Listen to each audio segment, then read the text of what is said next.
Epic grade monster abyssal demon jelly को summon करते ही Mary माँ घुटनों के बल बैठकर पागलों की तरह सिर पटकने लगी। वह सिर्फ इसलिए गिड़गिड़ा रही थी ताकि वह इस बीस्ट को छोड़ दे और अपने छोटे भाई के नाम कर दे। इसकी वजह सिर्फ ये थी कि उसका छोटा भाई बचपन से ही एक अमीर खानदान की लड़की यानी लिन फैमिली की इकलौती वारिस का मंगेतर बना बैठा था। दूसरी तरफ ये खुद इतना बदकिस्मत निकला कि उसने एक बेहद साधारण क्वालिटी का बीस्ट डेजर्ट रैट अवेक किया था। अगर लिन फैमिली को ये पता चल जाता कि उनका होने वाला दामाद एक नंबर का लूजर है तो इस पूरे परिवार का रातों रात अमीर बनने का सपना हमेशा के लिए चकनाचूर हो जाता। यहाँ तक कि उसके पिता ने भी उसे डराने धमकाने के लिए अपना खुद का बीस्ट समन कर लिया। लेकिन उन बेवकूफों को यह अंदाजा भी नहीं था कि जियांग लिन के पास एक ऐसा गोल्डन फिंगर है जिससे वह अपने बीस्ट्स को छुपाकर इन्वॉल्व कर सकता था।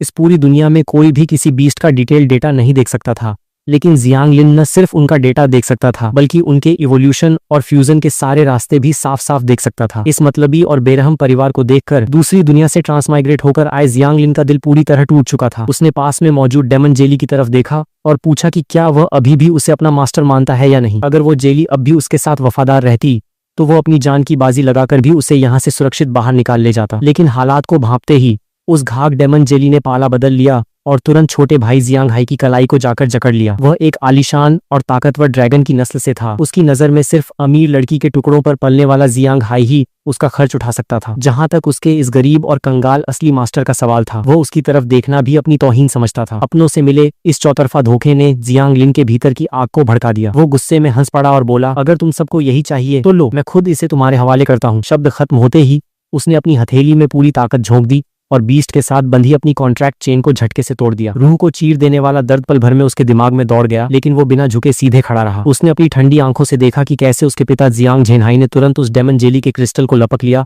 और जियांग हाई के सीने में धंसा दिया। नया कॉन्ट्रैक्ट पूरा हो चुका था। मां शर्म के मारे अपना चेहरा छिपाए खड़ी थी। जियांग हाई अपनी इस घटिया जीत पर पागलों की तरह हंस रहा था और जियांग झेनहाई के चेहरे पर अपना लालच पूरा होने की घटिया चमक साफ दिख रही थी। जियांग लिन ने एक आखिरी बार उस ठंडी निगाह से सबको देखा और चुपचाप दरवाजे की तरफ बढ़ गया। तभी पीछे से जियांग झेनहाई की आवाज गूंजी, बेटा अपने बाप को गलत मत समझना। जियांग लिन के कदम नहीं रुके। उसने बस एक ठंडी हंसी के साथ कहा, मैं आपको गलत नहीं समझ रहा, लेकिन आगे चलकर आप भी मुझसे कोई उम्मीद मत रखिएगा। आज से आप सिर्फ जियांग हाई के बाप हैं। शहर के बाहरी इलाके में बने एक मामूली होटल के कमरे में जियांग लिन ने अपनी आत्मा के उस असहनीय दर्द को काबू किया और अपना अगला टारगेट सेट किया। 3 दिन बाद होने वाला स्कूल का नवागंतुक ट्रायल। केवल इस ट्रायल को पास करके ही वो इस बीस्ट मास्टर्स की दुनिया के सबसे टॉप कॉलेज स्टार्क यूनिवर्सिटी में एडमिशन ले सकता था। लेकिन इसके लिए उसे ट्रायल से पहले हर हाल में एक नया बीस्ट कॉन्ट्रैक्ट करना था। अगली सुबह जियांग लिन ने अपनी दादी के जरिए मरते वक्त चुपके से दिए गए कीमती लॉकेट को बेच दिया, जिससे उसे 2 लाख सिल्वर कॉइन्स मिले। वह सीधे नानयांग शहर के सबसे बड़े बीस्ट मार्केट वानशो मार्केट पहुंचा। वहाँ रेयर कैटेगरी के सबसे सस्ते बीस्ट्स की कीमत भी कम से कम 5 लाख सिल्वर कॉइन्स थी, जो उसके बजट से कोसों दूर थी। तभी गाइड की सलाह पर वह उस कबाड़नुमा वेयरहाउस की तरफ गया जहाँ उन डिफेक्टिव और घायल बीस्ट्स को रखा जाता था, जिन्हें मारकर बाद में मटेरियल बना दिया जाता था। वहाँ बीस्ट्स की कीमतें बेहद कम थीं, लेकिन उनमें आगे बढ़ने की कोई गुंजाइश नहीं बची थी। वह वेयरहाउस बेहद ठंडा, गंदा और बदबूदार था। जियांग लिन ने एक एक करके लोहे के पिंजरों में बंद बीस्ट्स को देखना शुरू किया। उसका गोल्डन फिंगर लगातार स्क्रीन पर कबाड़ और मरणासन्न बीस्ट्स का डेटा दिखा रहा था, जिनकी कोई पोटेंशियल नहीं बची थी। जब वो लगभग उम्मीद हार चुका था, तभी कोने में कीचड़ और गंदे पानी के बीच रखे एक पिंजरे को देखकर उसकी आंखें फटी की फटी रह गईं। पिंजरे में एक हथेली के आकार का छोटा सा कछुआ था, जो जिंदगी की आखिरी सांसें गिनते हुए मदद के लिए उसकी तरफ देख रहा था। वहीं जियांग लिन की आंखों के सामने उस कछुए का इतना सारा डेटा आ गया कि उसकी आंखों में चकाचौंध हो गई। इस मामूली से दिखने वाले कछुए के पास फ्यूजन के पूरे 26 रास्ते थे और जो सबसे आखिरी रास्ता था वह था पौराणिक गॉड लेवल बीस्ट शुआनवू। जियांग लिन की आंखों में एक अजीब सी चमक दौड़ गई और उसके होठों पर एक गहरी मुस्कान आ गई। ठीक है, तो फिर जियांग हाई की उस डेमन जेली को ही इस होने वाले शुआनवू के रास्ते का पहला पायदान बनाएंगे। छोटे कछुए के टूटे हुए शेल को सहलाते हुए जियांग लिन की नजर तुरंत उसी कोने में रखे दूसरे पिंजरे पर गई। वहाँ एक आधे मीटर के करीब का छोटा काले रंग का सांप पड़ा था, जिसके शरीर के घाव सूख चुके थे और वो मरने की कगार पर था। यह कोई साधारण सांप नहीं, बल्कि शुआनवू के इवोल्यूशन के लिए सबसे जरूरी मटीरियल था, broken horn frost snake. Golden finger ने तुरंत उसका डेटा फ्लैश किया।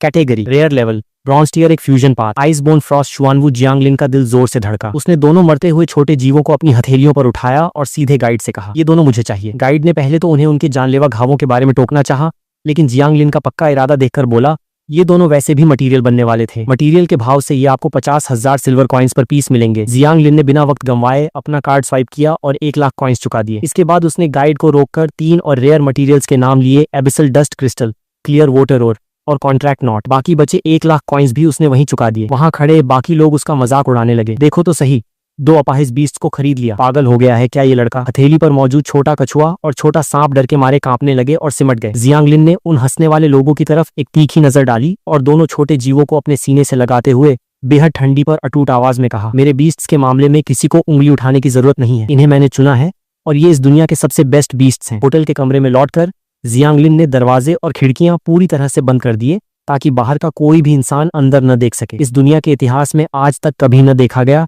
बीस्ट फ्यूजन आज होने जा रहा था, जिसे वो सीक्रेट ही रखना चाहता था। उसने दोनों छोटे जीवों को एक मखमली गद्दे पर रखा, सारे मटेरियल्स बाहर निकाले और भारी आवाज में कहा, अब मैं तुम्हें बेहद ताकतवर बनाने जा रहा हूँ। इस प्रोसेस में बहुत दर्द होगा, अगर बर्दाश्त न हो तो मुझे बता देना। उन दोनों छोटे छोटे सिरों ने हामी भरते हुए जोर से सिर हिलाया। पूरे प्रोसेस के दौरान दर्द के मारे बेहोश होने की नौबत आ गई, लेकिन उन दोनों में से किसी ने भी दर्द की एक चीख तक नहीं निकाली। जैसे ही फ्यूजन का प्रोसेस पूरा हुआ, कमरे के बीचों बीच से एक बेहद पवित्र और चमचमाती हुई सुनहरी रोशनी का खंभा फूट पड़ा। वह जादुई और ताकतवर ऊर्जा दीवारों को चीरती हुई सीधे आसमान की तरफ बढ़ गई। नानयांग शहर के सिटी लॉर्ड के महल में सिटी लॉर्ड सु डिंगलान अचानक अपनी जगह से खड़े हो गए और उनकी आंखें खौफ से फैल गईं। इतनी भयानक और पवित्र ऊर्जा उन्होंने अपनी पूरी जिंदगी में कभी महसूस नहीं की थी। इसके सिर्फ दो ही मतलब हो सकते थे, या तो शहर के पास कोई बहुत बड़ा सब वर्ल्ड रिफ्ट खुल गया था, या फिर किसी लेजेंडरी ग्रेड के शुरुआती बीस्ट का जन्म हुआ था।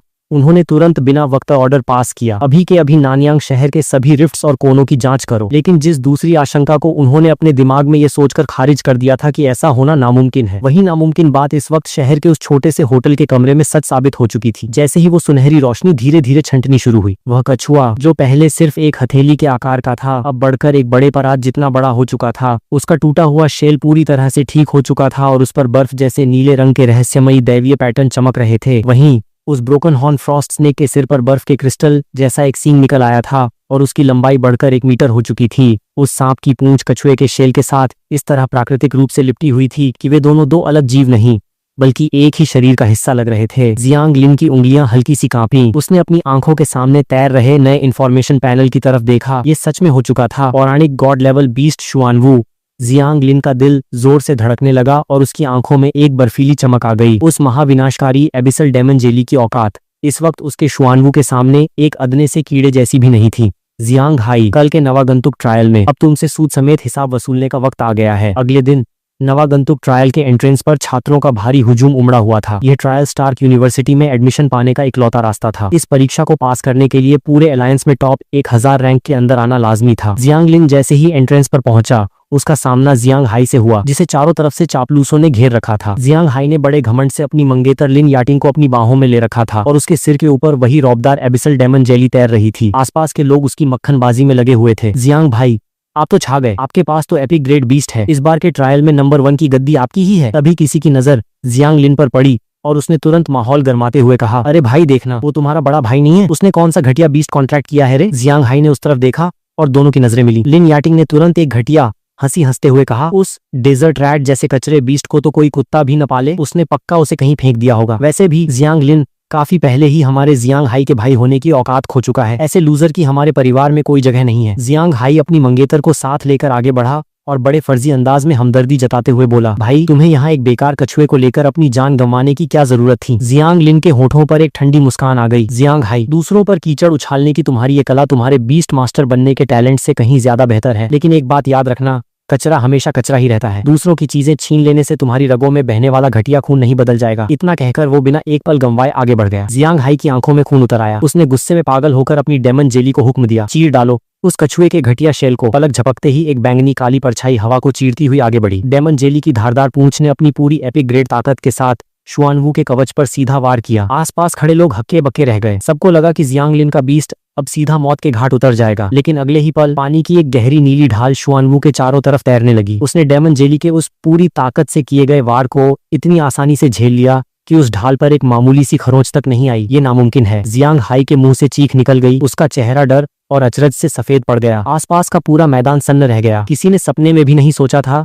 कि एक साधारण सा दिखने वाला कछुआ एक एपिक ग्रेड बीस्ट के हमले को ऐसे चुटकियों में नाकाम कर देगा। जियांग लिन धीरे से मुड़ा और उसकी आंखों में साफ तौर पर मजाक उड़ाने का भाव था। जियांग हाई, जब जुबान से नहीं जीत पाते तो घटिया चालों पर उतर आते हो। तुमने खुद पहले हाथ उठाया है तो अब भुगतने के लिए तैयार रहना। वह जैसे ही शुआनवू को पलटवार का ऑर्डर देने वाला था तभी ट्रायल शुरू होने का शंखनाद गूंज उठा। जियांग हाई को अपनी जान बचाने का मौका मिल गया। वह तुरंत लिन याटिंग का हाथ पकड़कर एंट्रेंस के अंदर भाग खड़ा हुआ, लेकिन जाते जाते भी धमकी देना नहीं भूला। लूजर, एक बार ट्रायल ग्राउंड के अंदर आ जा, फिर देखता हूँ तू कैसे जिंदा बचता है। जियांग लिन ने सिर्फ एक ठंडी हंसी बिखेरी और उसके पीछे चल दिया। ट्रायल खत्म होने में अब सिर्फ 3 घंटे बचे थे। जियांग लिन ने प्यार से अपने बीस्ट के सिर को थपथपाया और कहा, चलो शुआनबाओ, पहले हम नंबर 1 की पोजीशन छीनते हैं और साथ ही उन बुरे लोगों को सबक भी सिखाते हैं। शुआनबाओ ने जोश में अपना सिर हिलाया। इवोल्यूशन के बाद यह उसकी पहली लड़ाई थी। वो दुनिया को साबित करना चाहता था कि वो कोई कचरा नहीं है और वो अपने मास्टर की हिफाजत करने के काबिल है। तभी जंगलों की झाड़ियां सरसराइन और 1-2 मीटर लंबा थंडर फैंग वुल्फ उनके सामने कूद पड़ा। वो ब्रॉन्ज टियर 2 लेवल का एक एक्सीलेंट क्वालिटी का जंगली बीस्ट था जिसके दांतों से बिजली के झटके निकल रहे थे। शुरुआत में ही अपने से बड़े लेवल के मॉन्स्टर से सामना होने पर कोई भी आम स्टूडेंट डर के मारे भाग खड़ा होता, लेकिन जियांग लिन के चेहरे पर अजीब सा सुकून था। उसने सीधे कमांड दी, शुआनबाओ, शुआनवू डोमेन का इस्तेमाल करो। गहरे नीले पानी की एक लहर चारों तरफ फैल गई। थंडर फैंग वुल्फ का बिजली से भरा हमला जैसे ही उस ढाल से टकराया, वो ढाल को तोड़ना तो दूर, खुद अपने ही हमले के झटके से पीछे जा गिरा और उसके 2 नुकीले दांत टूटकर बिखर गए। वो सीधे एक पेड़ के तने से जा टकराया। ताइन शुआनवू, शुआनबाओ ने अपना मुंह खोला और एक गहरा नीला बर्फीला कोहरा बाहर निकाला जिसने उस भेड़िए को चारों तरफ से जकड़ लिया। एक दर्दनाक चीख गूंजी और अगले ही पल कोहरा छंटते ही जमीन पर सिर्फ उस भेड़िए का कंकाल बचा था। उस जंगली बीस्ट के मरने के बाद उसकी एनर्जी का एक चमकीला गोला शुआनबाओ के शरीर में समा गया। वह ब्रॉन्ज टियर 2 लेवल पर पहुंचने से बस एक कदम दूर था। जियांग लिन की आंखें चमक उठी। शुआनबाओ, तुम सच में कमाल हो। वह जैसे ही शुआनबाओ को गले लगाने के लिए नीचे झुका, उसने देखा कि उस छोटे जीव की आंखों में आंसू थे। जियांग लिन समझ गया कि उस मार्केट के गंदे वेयरहाउस में इन दोनों ने जो जिल्लत और बेइज्जती झेली थी और जहां इन्हें सिर्फ कबाड़ समझा जाता था, आज उस दर्द से आजाद होने की खुशी इनके आंसुओं के रूप में बाहर आ रही थी। 10 मिनट बाद उन्हें एक और जंगली बीस्ट मिला, ब्रॉन्ज टियर 2 का सॉलिटरी टेल्ड क्रैब। शुआनबाओ के ताइन कोहरे ने उसे भी चंद सेकंड्स में पिघलाकर रख दिया। उस बीस्ट की एनर्जी जैसे ही शुआनबाओ के माथे में समाई, वह तुरंत ब्रॉन्ज टियर 2 पर अपग्रेड हो गया। अभी जियांग लिन इस बात पर खुशी हो रहा था कि अचानक उसके खुद के दिमाग में एक जबरदस्त स्पिरिचुअल पावर का सैलाब उमड़ पड़ा। उसकी खुद की बीस्ट मास्टर रैंक भी अपग्रेड होकर सीधे ब्रॉन्ज टियर 2 पर पहुंच गई, क्योंकि इस दुनिया का नियम था एक बीस्ट मास्टर की ताकत उसके बीस्ट के लेवल पर ही निर्भर करती थी। इसके बाद जियांग लिन अपने बीस्ट के साथ जंगल के गहरे इलाकों में हाई लेवल मॉन्स्टर्स का शिकार करने निकल पड़ा। उसके पॉइंट्स किसी रॉकेट की रफ्तार से आसमान छूने लगे। नानयांग मिडिल स्कूल के ट्रायल मॉनिटरिंग रूम के अंदर प्रिंसिपल ल्यू येफेन ने पूछा, क्या स्टेटस है? टॉप 1000 में हमारे स्कूल के कितने छात्र आए हैं? वहां मौजूद ऑफिसर वू यांग ने मायूसी से सिर हिलाया। सर, सिर्फ 3 छात्र हैं और उनमें से सिर्फ जियांग हाई, जिसके पास वो एपिक ग्रेट डेमन जेली है, टॉप 200 में जगह बना पाया है। ल्यू येफेन जैसे ही जाने के लिए मुड़े, अचानक स्क्रीन के सबसे निचले हिस्से पर एक नया नाम फ्लैश हुआ, नानयांग मिडिल स्कूल, जियांग लिन। वू यांग मुस्कुराया और रिपोर्ट करने ही वाला था कि अचानक वह नाम किसी रॉकेट की तरह तेजी से ऊपर की तरफ भागने लगा। देखते ही देखते वो 500वें रैंक पर पहुंच गया। प्रिंसिपल सर, जरा स्क्रीन देखिए। ल्यू येफेन ने जैसे ही गर्दन घुमाई, जियांग लिन का नाम सीधे टॉप 100 में एंट्री मार चुका था। उसके पॉइंट्स इतनी भयानक रफ्तार से बढ़ रहे थे कि उसने देखते ही देखते 2000 का आंकड़ा पार कर लिया। इस जियांग लिन के पॉइंट्स इतनी तेजी से कैसे बढ़ रहे हैं? ऑफिसर वू यांग को पहली नजर में लगा कि सिस्टम में कोई खराबी आ गई है, क्योंकि एपिक ग्रेड बीस्ट वाले जियांग हाई के पॉइंट्स भी अभी सिर्फ 1000 के आसपास ही पहुंचे थे। उसने तुरंत सारे सिस्टम और डेटा को रीचेक किया, लेकिन नतीजा बिल्कुल साफ था, कोई गड़बड़ी नहीं थी। जियांग लिन के पॉइंट्स अब 3000 पार करके पूरे अलायंस के टॉप 10 में पहुंच चुके थे और उसकी रफ्तार थमने का नाम नहीं ले रही थी। प्रिंसिपल ल्यू येफेन ने कड़क आवाज में आदेश दिया, तुरंत उसकी लाइव वीडियो फुटेज स्क्रीन पर लगाओ। उन्हें अच्छे से याद था कि जियांग लिन उसी जियांग हाई का बड़ा भाई था, लेकिन उन्होंने तो ये सुना था कि इस लड़के ने एक बेहद मामूली सा डेजर्ट रैट अवेक किया था, लेकिन यहाँ तो पूरा नजारा ही बदला हुआ था। प्रिंसिपल ल्यू येफेन अभी अपनी बात पूरी भी नहीं कर पाए थे कि अचानक मॉनिटर पर एक जबरदस्त धमाका हुआ। जियांग लिन का नाम अब लीडर बोर्ड पर सबसे ऊपर, यानी नंबर 1 की पोजीशन पर चमक रहा था। उसके टोटल पॉइंट्स 5000 का आंकड़ा पार कर चुके थे। ये देखकर ल्यू येफेन की रही सही हिचकिचाहट भी गायब हो गई। उन्होंने तुरंत बिना वक्त गंवाए जियांग लिन की लाइव वीडियो फुटेज को पूरी स्क्रीन पर जूम करने का ऑर्डर दिया। स्क्रीन पर साफ दिख रहा था कि जियांग लिन अपने नन्हे शुआनबाओ के साथ एक छोटी नदी के किनारे किनारे जंगल के सबसे खतरनाक और गहरे इलाके की तरफ भागा जा रहा था। अगर ध्यान से देखा जाए तो इस वक्त उन दोनों का लेवल अपग्रेड होकर सीधे ब्रॉन्ज टियर 4 पर पहुंच चुका था। जियांग लिन ने दौड़ते हुए अपने बीस्ट से पूछा, शुआनबाओ, क्या तुम्हें पक्का यकीन है कि इस जंगल के सबसे गहरे हिस्से में कोई टियर 6 का मॉन्स्टर छिपा हुआ है? नन्हे शुआनबाओ ने दौड़ते हुए पूरी दृढ़ता से अपना सिर हिलाया। उसकी आंखों में कोई शक नहीं था। बहुत बढ़िया, अभी भी ट्रायल खत्म होने में आधा घंटा बाकी है।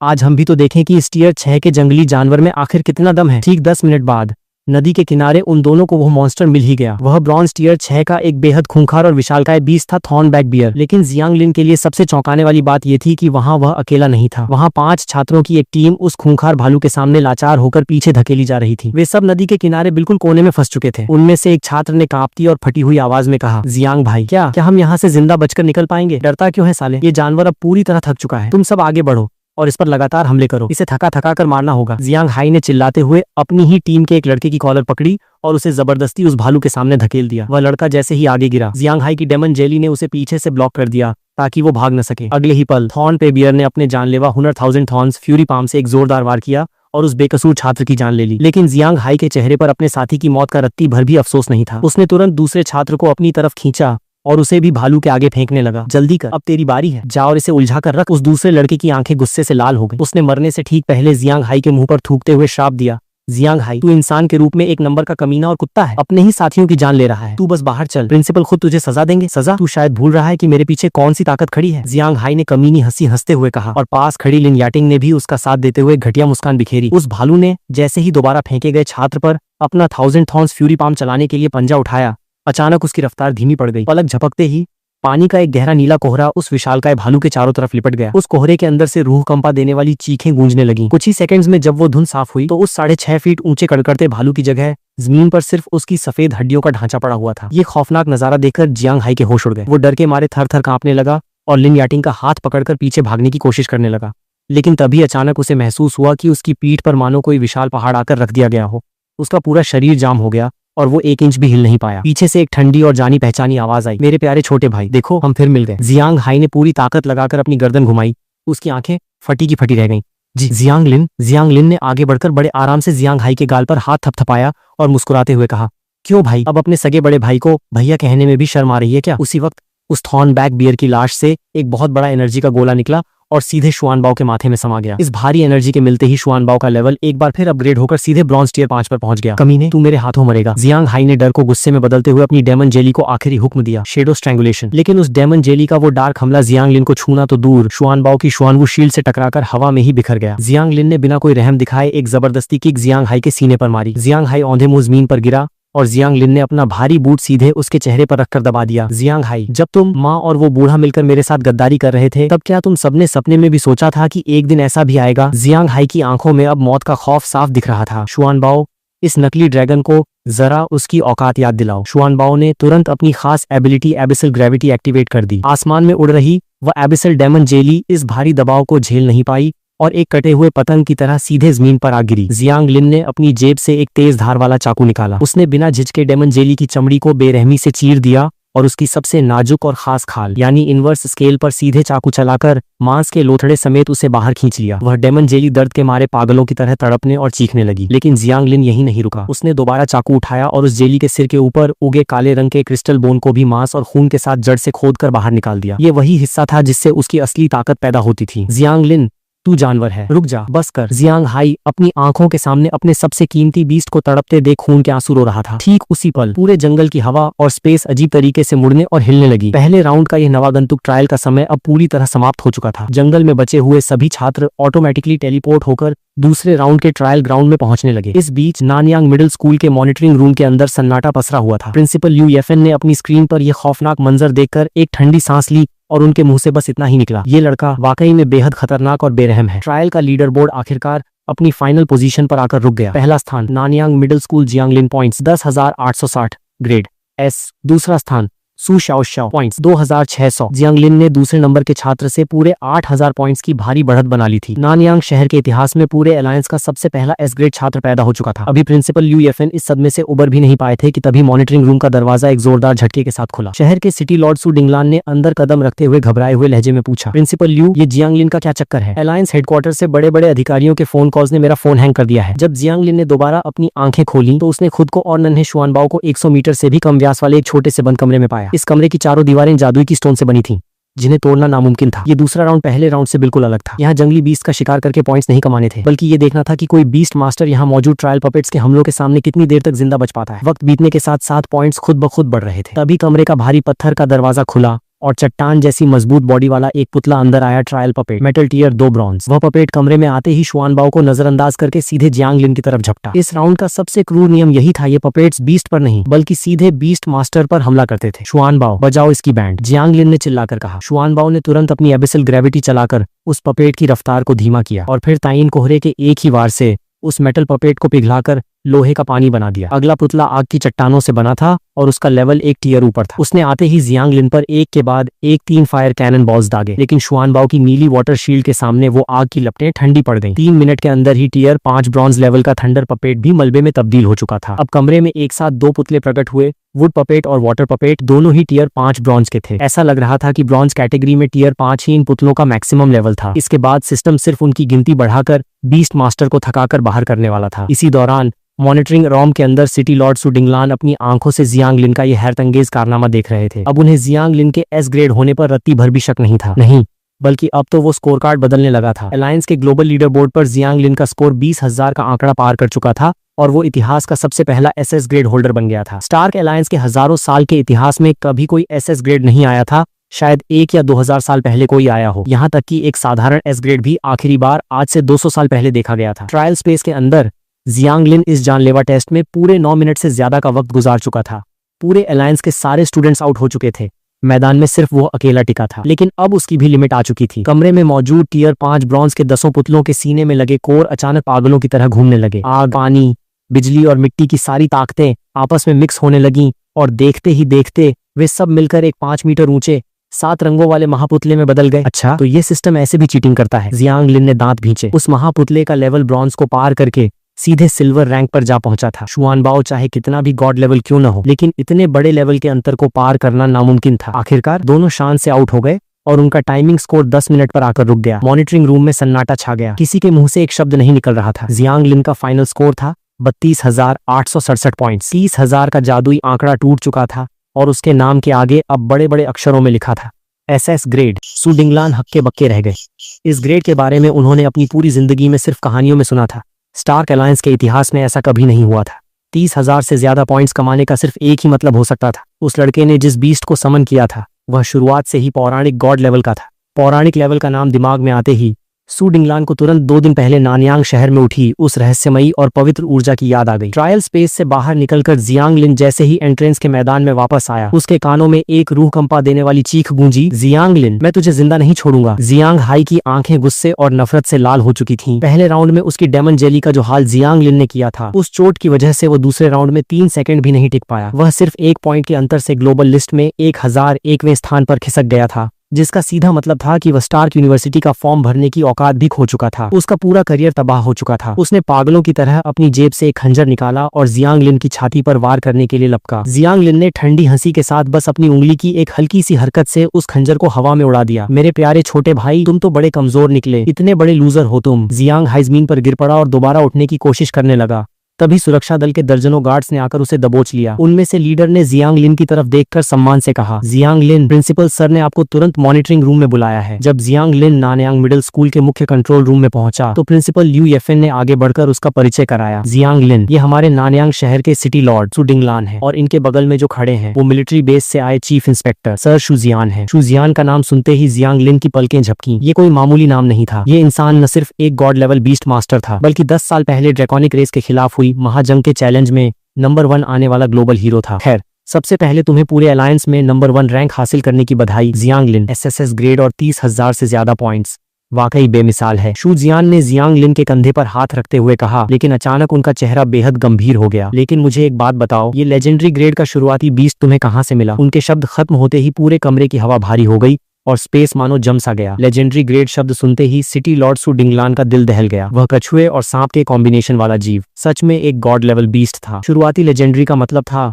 कि वो पैदा ही भगवान की ताकत के साथ हुआ था, उसे बाद में इन्वॉल्व नहीं किया गया था। शुजियान की उस भारी मिलिट्री और गॉड लेवल आभा के सामने भी जियांग लिन का चेहरा बिल्कुल शांत रहा। उसने अपनी सुध बुद्ध नहीं खोई। वह जानता था कि जिस दिन उसने शुआनबाओ का फ्यूजन किया था, ये दिन आना तय था। उसने बेहद साधारण आवाज में जवाब दिया, सर, शुआनबाओ मुझे नानयांग शहर के दक्षिणी छोर पर मौजूद मैलियांग पहाड़ी पर मिला था। मैं वहाँ कुछ जड़ी बूटियां ढूंढने गया था, तभी मैंने उसे नदी के किनारे बेहोश पाया। उस वक्त उसके आसपास की हवा में कुछ अजीब से स्पेस वाइब्रेशंस हो रहे थे। Space vibrations? क्या वह कोई सब वर्ल्ड रिफ्ट था। शू जियान के दिमाग में तुरंत ये ख्याल आया, इस पूरी दुनिया में दो तरह के पोर्टल खुलते थे। एक वर्ल्ड रिफ्ट, ये पोर्टल सीधे एक विशाल, पूरी तरह से विकसित और बेहद खतरनाक दूसरी दुनिया से जुड़ते थे, जिनके अपने कड़े नियम होते थे, जैसे ड्रैकोनिक वर्ल्ड या फिर इसी साल शुरू होने वाली जंग का मैदान सक्यूबस वर्ल्ड। इनमें से ज्यादातर पराई दुनिया इंसानों की दुश्मन थी और वे स्टार्क अलायंस को तबाह करना चाहती थी। इसी वजह से अलायंस के सबसे टॉप लेवल के योद्धाओं ने अपनी पूरी ताकत लगाकर ऐसी सभी 36 मुख्य वर्ल्ड रिफ्ट्स को इंसानी आबादी से दूर बॉर्डर के आखिरी छोर पर बनी ग्रेट प्रोटेक्टिंग वॉल के पार धकेल दिया था। दो सब वर्ल्ड रिफ्ट, ये छोटी और कम खतरनाक दरारें होती थीं जो अक्सर शहरों के आसपास खुल जाती थीं। वहीं दूसरी तरफ सब वर्ल्ड रिफ्ट सीधे किसी अधूरी या छोटी गुप्त दुनिया यानी पॉकेट डायमेंशन से जुड़ती थीं। अगर ये गुप्त दुनिया हाई लेवल और बेहतरीन क्वालिटी की हो तो अलायंस इन्हें देशों के बीच होने वाले ग्लोबल चैलेंज में दांव पर लगाने के लिए एक बड़े मोहरे की तरह इस्तेमाल करता था। जियांग लिन की बात सुनते ही चीफ इंस्पेक्टर शू जियान के दिमाग में पहला ख्याल यही आया कि नानयांग शहर के पास जरूर कोई पौराणिक गॉड लेवल की सब वर्ल्ड रिफ्ट खुली थी। इस लेवल की गुप्त दुनिया अलायंस के लिए किसी रणनीतिक हथियार से कम नहीं थी। चीफ इंस्पेक्टर के चेहरे के बदलते हाव भाव देखकर जियांग लिन ने बात संभालते हुए आगे कहा, लेकिन सर, वह स्पेस वाइब्रेशन सिर्फ कुछ सेकंड्स के लिए हुआ और फिर गायब हो गया। जब मैंने देखा कि वहाँ कोई खतरा नहीं है तो मैं चुपके से आगे बढ़ा और मुझे नदी किनारे ये नन्हा शुआनबाओ मिल गया। उसने प्यार से शुआनबाओ की पीठ को थपथपाया और छोटे बीस्ट ने भी बड़े लाड से अपना सिर उसके हाथ पर रगड़ दिया। ये देखकर शू जियान की आंखों की चमक थोड़ी कम हो गई। वह पल भर में ताड़ गए कि जियांग लिन सफेद झूठ बोल रहा था, लेकिन उन्होंने बात को आगे बढ़ाना ठीक नहीं समझा। वैसे भी उन्हें इस बात से कोई फर्क नहीं पड़ता था कि सच क्या है। जियांग लिन, तुम बहुत समझदार लड़के हो, इसलिए मैं सीधे मुद्दे की बात करता हूँ। शू जियान का चेहरा बेहद गंभीर हो गया। तुम्हें अच्छी तरह पता होगा कि इस साल ग्लोबल चैलेंज में हमारे अलायंस का मुकाबला स्क्यूबस वर्ल्ड से होने जा रहा है। वे बेहद ताकतवर हैं और खासकर मेंटल अटैक्स में माहिर हैं। हमारा अलायंस उनके सामने लगातार 9 बार हार चुका है। अगर इस साल भी हम हारे तो ये लगातार 10वीं हार होगी। लगातार 10 बार हारने का मतलब क्या होगा सर? जियांग लिन ने एक ठंडी सांस लेते हुए पूछा। इसका मतलब होगा टेरिटरी का बंटवारा। हमें अपने अलायंस के हिस्से उन राक्षसों को सौंपने होंगे। हमारे एक शहर की आबादी कम से कम 50 लाख है। उन मासूमों के लिए सबसे अच्छा यही होगा कि वे सीधे मौत को गले लगा लें, क्योंकि अगर वे उन दरिंदों के हाथ लग गए तो वे उनके साथ ऐसी हैवानियत करेंगे जिसकी कल्पना भी नहीं की जा सकती। ये सुनते ही जियांग लिन की आंखें खौफ से सिकुड़ गईं। शू जियान ने आगे कहा, उन सक्यूबस का सबसे बड़ा हथियार उनका दिमागी सम्मोहन है और हमें उस जादू को काटने के लिए किसी खास मटेरियल की जरूरत है। उन्होंने दीवार पर टंगे नक्शे पर अ ग्रेट हाइथाओ प्रोटेक्टिंग वॉल के पास मौजूद एक छोटे से चमकीले बिंदु की तरफ इशारा किया। इस सब वर्ल्ड रिफ्ट के अंदर एक खास मेटल मिलता है, कामिंग स्टील। ये मेटल हर तरह के मेंटल अटैक को पूरी तरह बेअसर कर सकता है। अगर हमें high quality Kameng steel mill जाए तो हम अपने सैनिकों के लिए कामिंग हेलमेट्स तैयार कर सकते हैं जो जंग का पासा पलट देंगे। मुझे तुम्हारी जरूरत है। तुम्हें इस रिफ्ट के अंदर जाकर उसके कोर को ढूंढना होगा ताकि ये पूरी गुप्त दुनिया हमेशा के लिए हमारे अलायंस के कब्जे में आ जाए। अब जाकर जियांग लिन को शू जियान का असली मकसद समझ आया। उसने झिझकते हुए कहा, लेकिन सर, मैं तो अभी सिर्फ ब्रॉन्ज टियर 5 लेवल पर हूँ। अंदर जाना सीधे मौत के मुंह में कूदने जैसा नहीं होगा। शू जियान ने सिर हिलाया। नहीं, ये रिफ्ट बेहद अजीब है। इसके कड़े नियमों के मुताबिक इसमें सिर्फ ब्रॉन्ज टियर 5 या उससे नीचे के बीस्ट मास्टर्स ही कदम रख सकते हैं। तुम इसके लिए सबसे परफेक्ट हो। और हाँ, तुम अकेले नहीं जाओगे। मैं तुम्हारी मदद के लिए 2 बेहतरीन पार्टनर्स भी तुम्हारे साथ भेजूंगा। जियांग लिन, तुम पूरे अलायंस के इकलौते एसएसएस ग्रेड योद्धा हो। ये काम सिर्फ तुम ही कर सकते हो। इतना कहकर उस गॉड लेवल के सीनियर मिलिट्री ऑफिसर ने जियांग लिन के सामने सीधे एक कड़क मिलिट्री सैल्यूट ठोक दिया। अगर तुम इस मिशन के लिए हाँ कहते हो तो चाहे नतीजा कुछ भी हो, मिलिट्री बेस तुम्हें इनाम के तौर पर एक खास एबिलिटी वाला एपिक ग्रेड बीस्ट देने का वादा करता है। जियांग लिन ने अपनी ठुड्डी को सहलाया और कहा, सर, मुझे एपिक ग्रेड बीस्ट की कोई खास जरूरत नहीं है। क्या आप मुझे इस बीस्ट के बजाय कुछ दूसरी चीजें दिला सकते हैं? उसने तुरंत एक कागज पर शुआनबाओ के अगले इवोल्यूशन के लिए जरूरी मटेरियल्स के नाम लिख दिए। एन यांग केओस फिश,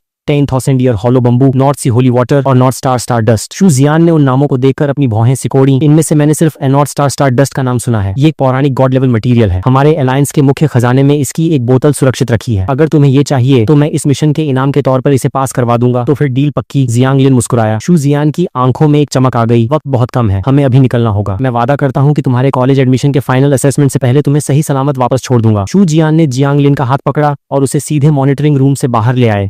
उन्होंने हवा में हाथ लहराकर अपने राजसी बीस्ट को समन किया। Iron forest goshawk. उस विशाल बाज के पंख इतने बड़े थे कि उन्होंने मानो पूरे आसमान को ढक लिया हो और उसके पंखों की फड़फड़ाहट से मैदान में बवंडर उठ खड़ा हुआ। जियांग लिन को अपनी कमर पर एक मजबूत पकड़ महसूस हुई और अगले ही पल वो उस बाज की विशाल पीठ पर सवार था। बीस्ट डेटा, नाम iron forest goshawk, category immortal grade level, king tier 10 immortal quality और किंग टियर 10। जियांग लिन का दिल ये देखकर दहल गया। अलायंस के टॉप हीरो शू जियान का रुतबा वाकई अलग था। इसी दौरान नानयांग शहर के आलीशान लिन विला के अंदर का नजारा बेहद तनावपूर्ण था। पापा, आपको हर हाल में जियांग हाई को बचाना होगा। लिन याटिंग रोते बिलखते हुए जियांग हाई को सहारा देकर लिविंग रूम के फर्श पर घुटनों के बल बैठी थी। लिन याटिंग के पिता लिन दुओजिन, जो शहर के एक बड़े रईस थे, अपनी आलीशान कुर्सी पर बैठे हुए एक कमीनी मुस्कान के साथ बोले, याटिंग तुम्हारी हिम्मत तो देखो कि तुम मुझसे सीधे मुंह बात कर रही हो, लेकिन तुम्हारी यह नौटंकी मुझ पर काम नहीं करेगी। लिन याटिंग ने तुरंत अपनी आस्तीन से एक धारदार चाकू निकाला और अपनी ही गर्दन पर रख दिया। पापा, अगर आपने इसे नहीं बचाया तो मैं अभी आपके सामने अपनी जान दे दूंगी। लिन दुओजिन ने ठंडी और बेरहम नजरों से जियांग हाई की तरफ देखा। बेटी को मरते देखकर अपनी पलक तक न झपकाऊं तो फिर इस कौड़ी के लूजर की क्या औकात है कि मैं इसके लिए कुछ करूं। तभी जियांग हाई ने झटके से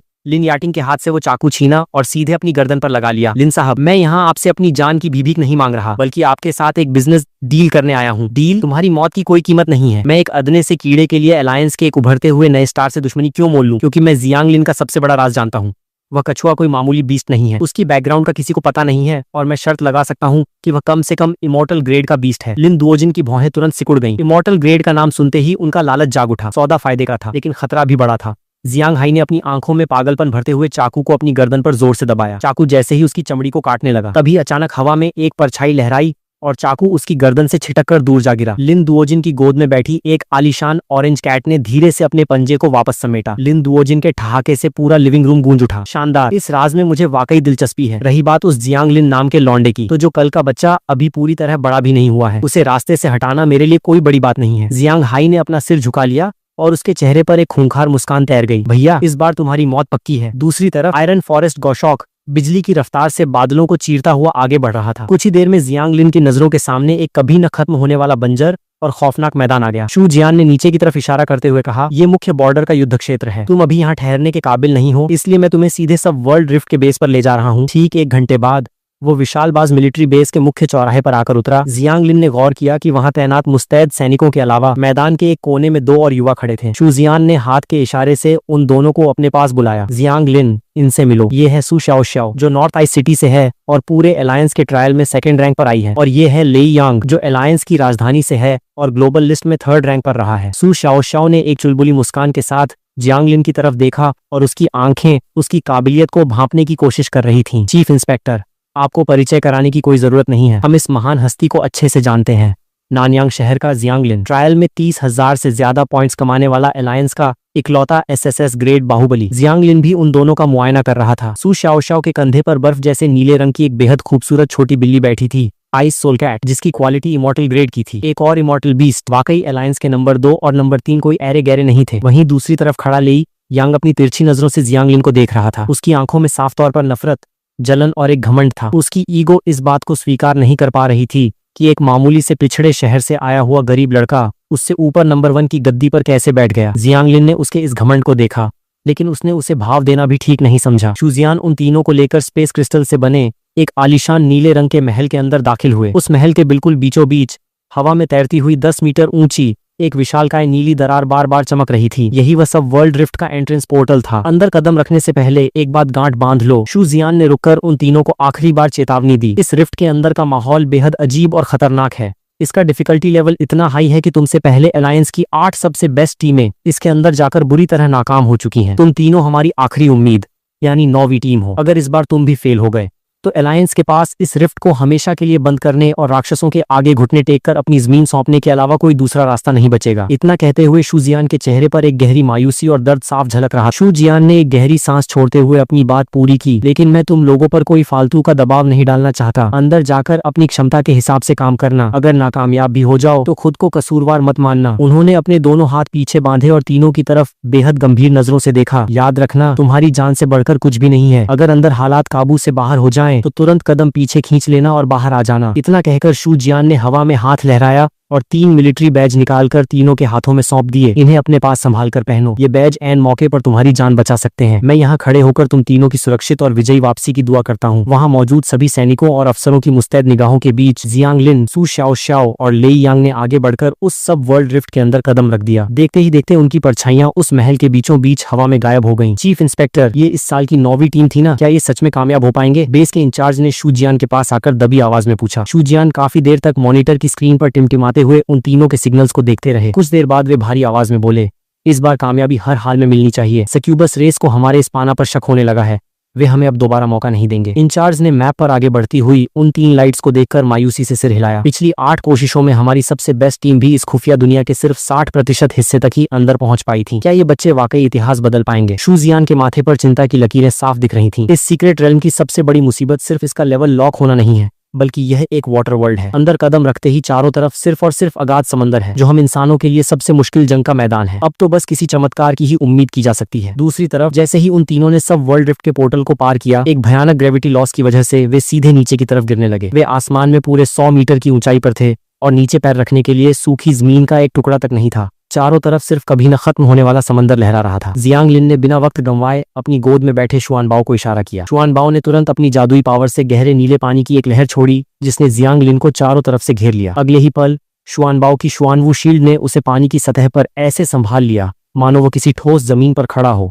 वो बड़े आराम से समंदर के पानी के ऊपर चलने लगा। वहीं सू शाओ शाओ की उस आइस सोल कैट ने अपनी बर्फीली ताकत से पानी की सतह पर तुरंत बर्फ का एक तैरता हुआ मजबूत टुकड़ा तैयार कर दिया, जिस पर सू शाओ शाओ ने आसानी से लैंड किया। इन सब के बीच बेचारा लेई यांग पूरी तरह अनलकी रहा। उसके पास पानी पर टिकने का कोई हुनर नहीं था। वो सीधा हवा से छपाक की आवाज के साथ गहरे समंदर में जा गिरा और पानी के थपेड़े खाते हुए हाथ पैर मारने लगा। बचाओ, कोई मुझे बाहर निकालो, मुझे तैरना नहीं आता। पानी गटकने लगा। जियांग लिन ने मुस्कुराते हुए शुआनबाओ को हुक्म दिया और शुआनबाओ की वाटर शील्ड ने तुरंत पानी के अंदर जाकर लेई यांग को लपका और सुरक्षित बाहर खींच लाई। लेई यांग पानी थूकते हुए खड़ा हुआ, लेकिन उसका अमीर खानदान का घमंड अभी भी शांत नहीं हुआ था। उसने अपना मुंह फुलाते हुए जियांग लिन से कहा, ए पिछड़े शहर के गरीब लड़के, ये मत सोचना कि तूने मेरी जान बचाई है तो मैं तेरा गुलाम बन जाऊंगा या तेरा शुक्रिया अदा करूंगा। मुझे अभी भी यकीन नहीं है कि तेरे जैसे कंगाल लड़के ने पूरे अलायंस में नंबर 1 आकर एसएसएस ग्रेड कैसे हासिल कर लिया। ये सुनते ही सू शाओ शाओ से रहा नहीं गया। वह भड़क कर बोली, अगर इस गरीब लड़के ने ऐन मौके पर अपनी ढाल नहीं भेजी होती तो तू अब तक समंदर की मछलियों का खाना बन चुका होता। एहसान फरामोश कहीं के, जान बचाने वाले को ही आंखें दिखा रहा है। लेई यांग का चेहरा शर्म और गुस्से के मारे लाल हो गया। उसने जियांग लिन की तरफ देखा, अपनी मुट्ठियां भींची और बड़ी मुश्किल से अपनी ईगो को दबाते हुए थोड़ा झुककर बोला, थैंक यू जियांग लिन, मैं कोई एहसान फरामोश या घटिया इंसान नहीं हूँ। जियांग लिन यह देखकर अपनी हंसी नहीं रोक पाया। ये राजधानी का बड़े घर का शहजादा वाकई अजीब था। घमंडी तो था ही, लेकिन साथ ही अपनी बात का पक्का भी था। खैर जो भी हो, ये लड़का दिल का उतना बुरा नहीं लगा। चलो अब बिना वक्त गंवाए आगे बढ़ते हैं, जियांग लिन ने कहा। समंदर का वह नजारा खौफनाक था। दूर दूर तक पानी के अलावा अगर कुछ दिख रहा था तो वह थी बेहद फासले पर मौजूद एक छोटी सी सुनसान टापू। वे तीनों उसी टापू की तरफ बढ़ने लगे, लेकिन वे उस आइलैंड के करीब पहुंच पाते उससे पहले ही अचानक समंदर का पानी पागलों की तरह उबलने लगा और उनके सामने 10 मीटर ऊंची एक महाकाय समुद्री लहर उठ खड़ी हुई। इससे पहले कि वे कुछ समझ पाते, वह लहर उन तीनों को अपनी आगोश में लेकर सीधे समंदर की अगाध गहराइयों में खींच ले गई। खुशकिस्मती से जियांग लिन के शुआनबाओ ने ऐन वक्त पर अपनी जादुई ढाल को बड़ा कर दिया था, जिसने उन तीनों को अपने अंदर सुरक्षित कवर कर लिया, वरना वे सब उसी पल पानी के भारी दबाव से दम तोड़ देते। जैसे ही वे पानी के अंदर थोड़ा संभले, उनका सामना इस रहस्यमयी दुनिया के पहले शिकारियों से हुआ। पानी की गहराइयों से निकलकर एक इंसान के हाथ की लंबाई जैसी बड़ी 3 खूंखार मछलियां उनकी तरफ लपकी। उनकी आंखें पूरी तरह खून की तरह लाल थीं। मॉन्स्टर डेटा नाम bloodthirsty fish, category excellent, level bronze tier 3। ये मछलियां पानी के अंदर बेहद फुर्तीली थीं और उनकी भूखी निगाहें सीधे जियांग लिन ऑप्टिकल और उसकी टीम पर टिकी थीं। खेल अब शुरू हो चुका था। जैसे ही जियांग लिन उन मछलियों पर हमला करने के लिए आगे बढ़ा, लेई यांग ने हाथ बढ़ाकर उसे रोक दिया, माना कि तुमने अभी मेरी जान बचाई और मैं उसका एहसानमंद हूँ, लेकिन इस तरह के एरे गहरे मॉन्स्टर से निपटना इस छोटे नवाब के बाएं हाथ का खेल है। तुम बस दूर रहो, कहीं ये तुम्हें कच्चा ही न चबा जाएं। सू शाओ शाओ उन मछलियों पर झपटनी ही वाली थी कि इस बार जियांग लिन ने हाथ बढ़ाकर उसे रोक लिया। उसने मजे लेते हुए कहा, अरे बिल्कुल छोटे नवाब, शौक से जाइए, लेकिन एक छोटी सी दिक्कत है। शुआनबाओ की वाटर शील्ड सिर्फ एक ही है, तो क्या आप अपने उस गोल मटोल भालू के साथ बिना ढाल के ही समंदर की सैर पर निकलना चाहते हैं? ये सुनते ही लेई यांग मानो अपनी जगह पर जम गया। वो पूरे 3 मिनट तक बिना कुछ बोले सन्न खड़ा रहा। आखिरकार अपनी ईगो को थोड़ा साइड में रखते हुए उसने बुदबुदाया, ठीक है, अब मुझे 30% यकीन हो गया है कि तुम्हारे पास सच में एसएसएस ग्रेड वाली पावर है। वैसे क्या तुम अपने इस कछुए से कहकर मेरे फैट बियर के चारों तरफ भी एक शील्ड लगवा सकते हो? जियांग लिन उसकी इस हरकत पर अपनी हंसी नहीं रोक पाया। शुआनबाओ, कर दो मदद। शुआनबाओ ने मटकते हुए अपना छोटा सा सिर हिलाया और अपनी शुआनवू शील्ड का एक हिस्सा लेई यांग के थंडर जेड वायलेंट बियर के चारों तरफ भी लपेट दिया। ढाल मिलते ही उस भारी भरकम भालू ने अपनी एबिलिटी थंडरबोल्ट क्लॉ से पानी के अंदर ऐसा जोरदार वार किया कि सिर्फ 3 थप्पड़ों में उन तीनों ब्लडथर्स्टी मछलियों के परखच्चे उड़ गए। क्यों पिछड़े शहर के लड़के, देखा मेरे फैट बियर का दम? आगे से बस चुपचाप मेरे पीछे छिपे रहना, ये छोटा नवाब तुम्हारी पूरी हिफाजत करेगा। लेई यांग ने घमंड से अपनी कॉलर ऊंची की। इसके बाद रास्ते में जो भी जंगली बीस्ट सामने आया, लेई यांग ने उन सबको अकेले ही संभाला। एक के बाद एक 3 वेव्स में जितने भी मॉन्स्टर्स आए, उनसे निपटने में लेई यांग ने अपनी पूरी जान लगा दी। नतीजा ये हुआ कि जियांग लिन और सू शाओ शाओ को अपनी उंगली तक हिलाने की जरूरत नहीं पड़ी। जैसे ही उन तीनों ने इस सीक्रेट रेल्म का 60% रास्ता पार किया, उनके सामने इस बार 1-2 नहीं बल्कि पूरे 5 खूंखार मॉन्स्टर्स का झुंड आकर खड़ा हो गया। मॉन्स्टर डेटा नाम deep sea giant octopus, category rare, level bronze tier 5। अब जाकर लेई यांग की सारी हेकड़ी गायब हो गई। उसका थंडर जेड बियर अभी सिर्फ ब्रॉन्ज टियर 4 पर था। अगर सामने सिर्फ एक टियर 5 का जाइंट ऑक्टोपस होता तो वह संभाल लेता, लेकिन यहाँ पूरे 5 राक्षस तैर रहे थे। उसने दबी निगाहों से सू शाओ शाओ की तरफ देखा और हल्की सी बनावटी खांसी करते हुए बोला, शाओ शाओ, वो मेरा फैट बियर थोड़ा थक गया है, क्या तुम थोड़ा हाथ बटाओगी? फिर उसने जियांगलिन की तरफ देखा। उसका मुंह तो खुला पर शर्म के मारे शब्द बाहर नहीं आ पाए। आखिर कुछ ही देर पहले उसने बड़ी बड़ी डींगे जो हाकी थीं कि जियांगलिन उसके पीछे छुपा रहे। जियांगलिन ने लेई यांग के उस लाल और फूले हुए चेहरे को देखा तो उसे बेहद हंसी आई। उसने अपनी आस्तीनें चढ़ाते हुए कहा, ठीक है, 3 ऑक्टोपस मैं संभालता हूँ, बाकी के 2 तुम दोनों आपस में बांट लो। वह जैसे ही शुआनबाओ को लेकर 2 कदम आगे बढ़ा, लेई यांग ने फिर उसका रास्ता रोक लिया। ज्यादा हीरो मत बनो लड़के, चुपचाप मेरे पीछे रहो, मैं कह रहा हूँ ना। लेई यांग, तुम सच में बदतमीजी की हद पार कर रहे हो। सु शाओ से अब और बर्दाश्त नहीं हुआ। वह भड़कते हुए बोली, तुम राजधानी के एक बिगड़ैल नवाब के अलावा कुछ नहीं हो। किस्मत अच्छी थी जो तुम्हें एक इमॉर्टल ग्रेड का बीस्ट मिल गया। जियांगलिन, तुम इसकी बकवास को इतना भाव क्यों दे रहे हो? मैं इसे अभी मजा चखाती हूँ। शाओ ने गुस्से में अपनी मुट्ठियां भींची और लेई यांग को पीटने के लिए आगे बढ़ने लगी। जियांगलिन ये देखकर दंग रह गया कि ये लड़की दिखने में जितनी शांत थी, उसका स्वभाव उतना ही आक्रामक और बेबाक था। उसने तुरंत बीच में आकर शाओ को रोका। शाओ, शांत हो जाओ, इसके मुंह लगना बेकार है, हमारे पास वक्त बहुत कम है, पहले इस मिशन को पूरा करने पर ध्यान देते हैं। सु शाओ ने गुस्से में एक ठंडी सांस ली और अपनी मुट्ठियां पीछे की। ठीक है, सिर्फ तुम्हारे कहने पर मैं इस बद दिमाग को छोड़ रही हूँ। फिर उसने जियांगलिन की तरफ देखकर प्यार से कहा, मैं पहले वाले ऑक्टोपस को खत्म करने जा रही हूँ। अगर तुमसे 3 न संभले तो थोड़ी देर टिके रहना, मैं अपना काम खत्म करके तुरंत तुम्हारी मदद के लिए आऊंगी। इतना कहकर सु शाओ पानी के ऊपर जमी बर्फ की पतली परत पर तैरती हुई सीधे दुश्मनों की तरफ बढ़ गई। उसकी आइस सोल कैट ने फ्रोजन फैंटम हुनर का इस्तेमाल किया और पलक झपकते ही एक ऑक्टोपस के सिर पर जा पहुंची। उसके नुकीले पंजों की एक ही मार ने उस ऑक्टोपस को लहूलुहान कर दिया। इधर लेई यांग ने राहत की सांस ली। सच तो यह था कि वो अंदर ही अंदर सु शाओ से बुरी तरह डरता था। भले ही शाओ कद काठी में छोटी थी, लेकिन उसने बचपन से मार्शल आर्ट्स की कड़ी ट्रेनिंग ली थी। उसके पिता सु योंगशान पूरे अलायंस के सबसे मशहूर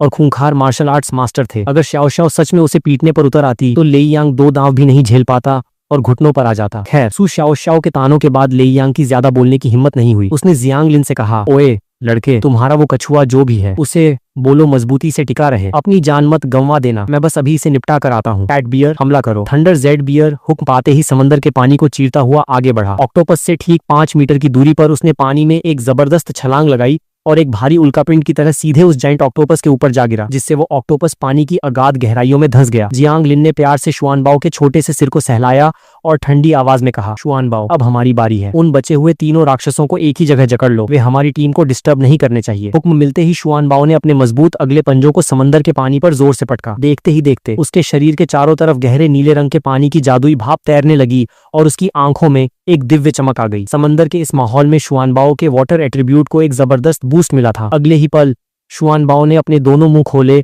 और एक खौफनाक गहरा नीला ताइन कोहरा बाहर उगल दिया। वह कोहरा इतनी तेजी से फैला कि उसने पल भर में एक जाइंट ऑक्टोपस को पूरी तरह अपने अंदर कैद कर लिया। पानी के अंदर से एक रूह कंपा देने वाली चीख गूंजी। वह कोहरा इतना एसिडिक और खतरनाक था कि सिर्फ कुछ ही सेकंड्स में उसने टियर 5 के उस भारी भरकम ऑक्टोपस को पिघलाकर मलबे में बदल दिया। उस मलबे से एनर्जी का एक चमकदार गोला निकला और सीधे शुआनबाओ के शरीर में समा गया। इस जबरदस्त धमाके और चीख ने बाकी दोनों के होश उड़ा दिए। सु शाओ ने लड़ते लड़ते पीछे मुड़कर देखा और खुशी से चहक उठी, जियांगलिन, तुम तो सच में कमाल हो, मुझे पहले से पता था कि तुम कोई मामूली बीस्ट मास्टर नहीं हो। दूसरी तरफ लेई यांग का चेहरा ऐसा हो गया था मानो उसने जबरदस्ती कोई कड़वी मक्खी निगल ली हो। उसका चेहरा शर्म और अचरज के मारे देखने लायक था। धत तेरे की, ये लड़का सच में इतना ज्यादा ताकतवर है। तो फिर अब तक मैं इसके सामने जो बकवास कर रहा था वो तो एक नंबर का मजाक बन गई। हे भगवान, मैंने अपनी पूरी इज्जत का कचरा कर दिया। लेई यांग शर्म के मारे पानी पानी होने लगा, लेकिन जियांगलिन के पास इन बच्चों की नौटंकी देखने का वक्त नहीं था। उसने तुरंत अगला हुक्म दिया, शुआनबाओ, बाकी दोनों को भी खत्म करो। वे दोनों जाइंट ऑक्टोपस अब सीधे अपनी जान बचाने के लिए अपने लंबे लंबे टेंटिकल्स से शुआनबाओ पर अंधाधुंध वार करने लगे, लेकिन उनके वे सारे जानलेवा हमले शुआनबाओ की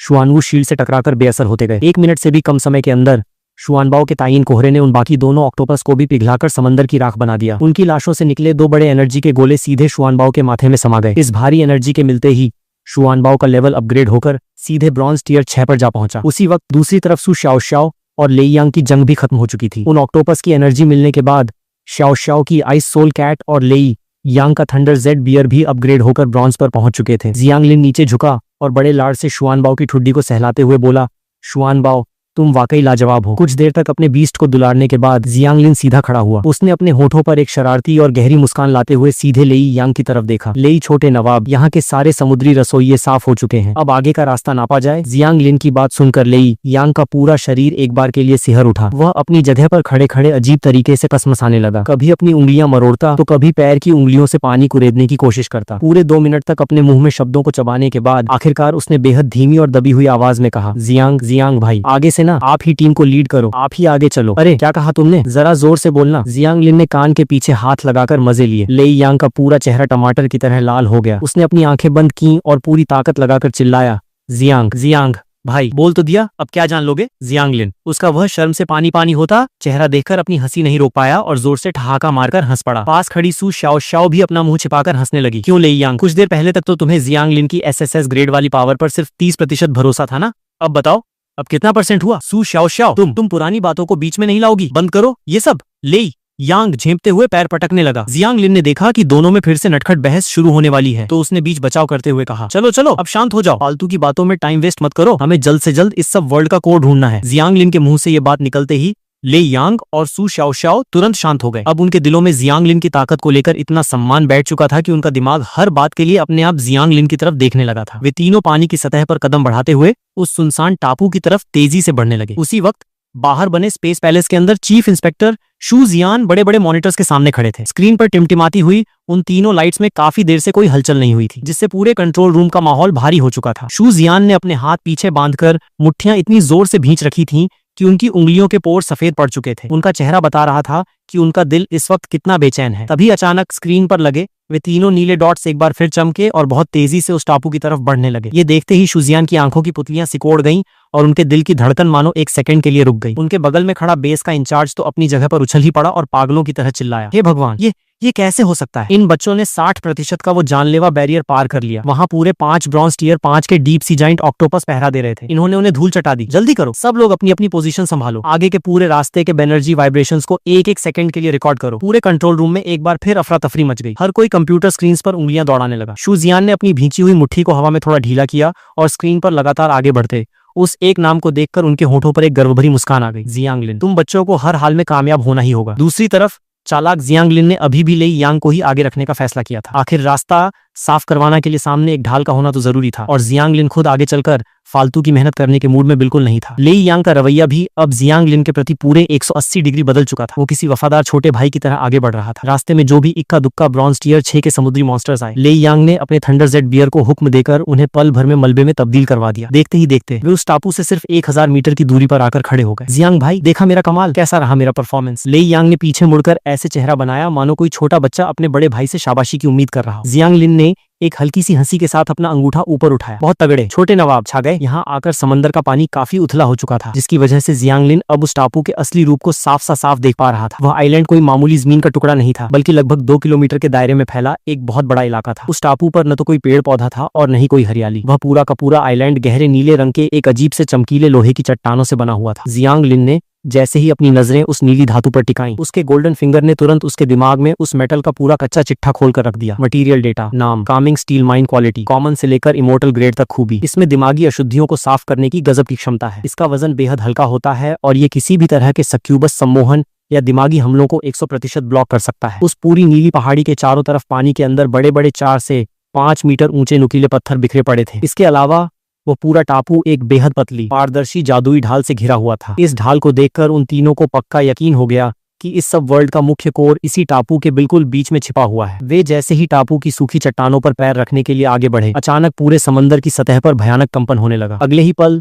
उस टापू के चारों तरफ बिखरे हुए वे विशालकाय नुकीले पत्थर अजीब तरीके से हिलने लगे। उन पत्थरों के बीच में से अचानक खून की तरह लाल लाल डरावनी आंखों के जोड़े चमकने लगे। रुक जाओ, आगे मत बढ़ना। जियांग लिन ने तुरंत हाथ फैलाकर उन दोनों को पीछे धकेला। ये पत्थर नहीं है, ये सारे के सारे जिंदा मॉन्स्टर्स हैं। पानी के अंदर से धीरे धीरे उनके भारी भरकम शरीर बाहर आने लगे। वे 2 से 3 मीटर लंबे विशालकाय डरावने और कंटीली पीठ वाले मगरमच्छ थे। पूरे समंदर की सतह उन मगरमच्छों की लाल आंखों से भर चुकी थी। अगर एक अंदाजा लगाया जाए तो उनकी गिनती कम से कम 30 से ज्यादा थी। इतना ही नहीं, उस पूरे खूंखार झुंड के बिल्कुल पीछे पानी को चीरता हुआ एक और बहुत बड़ा मगरमच्छ बाहर निकला। उसकी बॉडी आम मगरमच्छों से 2 गुनी बड़ी थी और उसके शरीर से निकलने वाली पावर इतनी खौफनाक थी कि पानी की लहरें उसके आसपास ठंडी पड़ रही थीं। वो इस पूरे इलाके का राजा था। जियांग लिन ने तुरंत अपनी आंखें सिकोड़कर पूरे झुंड का डेटा खंगाला। झुंड के मॉन्स्टर्स का डेटा, नाम, cold blooded frost monster category, epic grade level, bronze tier 6 हुनर, फ्रॉस्ट एल्वे, कोल्ड ब्लडेड बाइट। फिर उसने सीधे अपनी नजरें उस विशालकाय राजा पर टिकाई और स्क्रीन पर उसका खतरनाक डेटा फ्लैश हुआ। बॉस मॉन्स्टर डेटा, नाम, cold blooded frost king category, immortal grade level, bronze tier 8 हुनर, freezing water bite, cold blooded frost wave,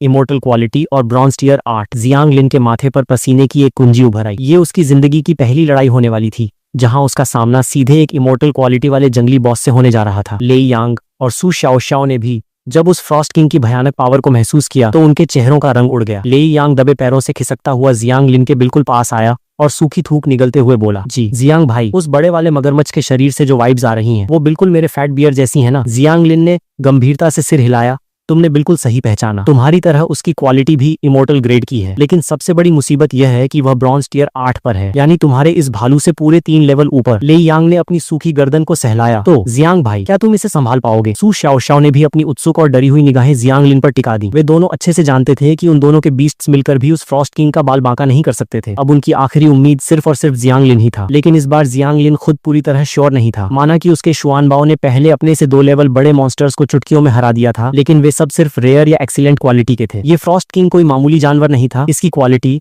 उस थॉर्नबैक बियर से पूरे 2 पायदान ऊपर थी। इस वक्त शुआन बाओ खुद सिर्फ ब्रॉन्ज टियर 6 पर था और एक टियर 8 के इमोर्टल बॉस को हराना उसके लिए भी लोहे के चने चबाने जैसा होने वाला था। जियांग लिन ने अपने दांत भींचे और कहा, मैं अपनी पूरी जान लगा दूंगा, लेकिन क्या तुम दोनों बाकी के उन 30 मगरमच्छों को संभाल लोगे? याद रखना, वे सबके सब एपिक ग्रेड के हैं। सू शाओ ने लेई यांग को बोलने का मौका ही नहीं दिया और अपनी मुट्ठियां हवा में लहराते हुए दृढ़ आवाज में बोली, मैं और मेरी बिल्ली अपनी आखिरी सांस तक लड़ेंगे, लेकिन हम उनमें से एक मक्खी को भी तुम्हारे रास्ते में नहीं आने देंगे। लेई यांग ने भी तुरंत हामी भरी, हाँ जियांग भाई, मैं और मेरा फैट बियर अपनी जान की बाजी लगा देंगे। तुम बस उस बड़े वाले का काम तमाम करो, तो फिर जय बजरंगबली, हमला करो। जियांग लिन की आंखों में एक बर्फीली आग कौंध गई। वह शुआन बाओ को लेकर सीधे उन 30 मगरमच्छों के चक्रव्यूह को चीरता हुआ आगे बढ़ा। उसका निशाना सीधे उस विशालकाय कोल्ड ब्लडेड फ्रॉस्ट किंग पर था। शुआन बाओ, ताइयन कोहरा का पूरा इस्तेमाल करो। शुआन बाओ ने हवा में एक लंबी छलांग लगाई और सीधे उस फ्रॉस्ट किंग के विशाल चेहरे के सामने जा खड़ा हुआ। फ्रॉस्ट किंग ने गुस्से में अपनी भारी भरकम पूंछ से एक जोरदार हमला किया, लेकिन शुआन बाओ की नीली शुआनवू शील्ड ने उस वार के झटके को हवा में ही सोख लिया। उसी पल शुआन बाओ ने अपने दोनों मुंह पूरे खोले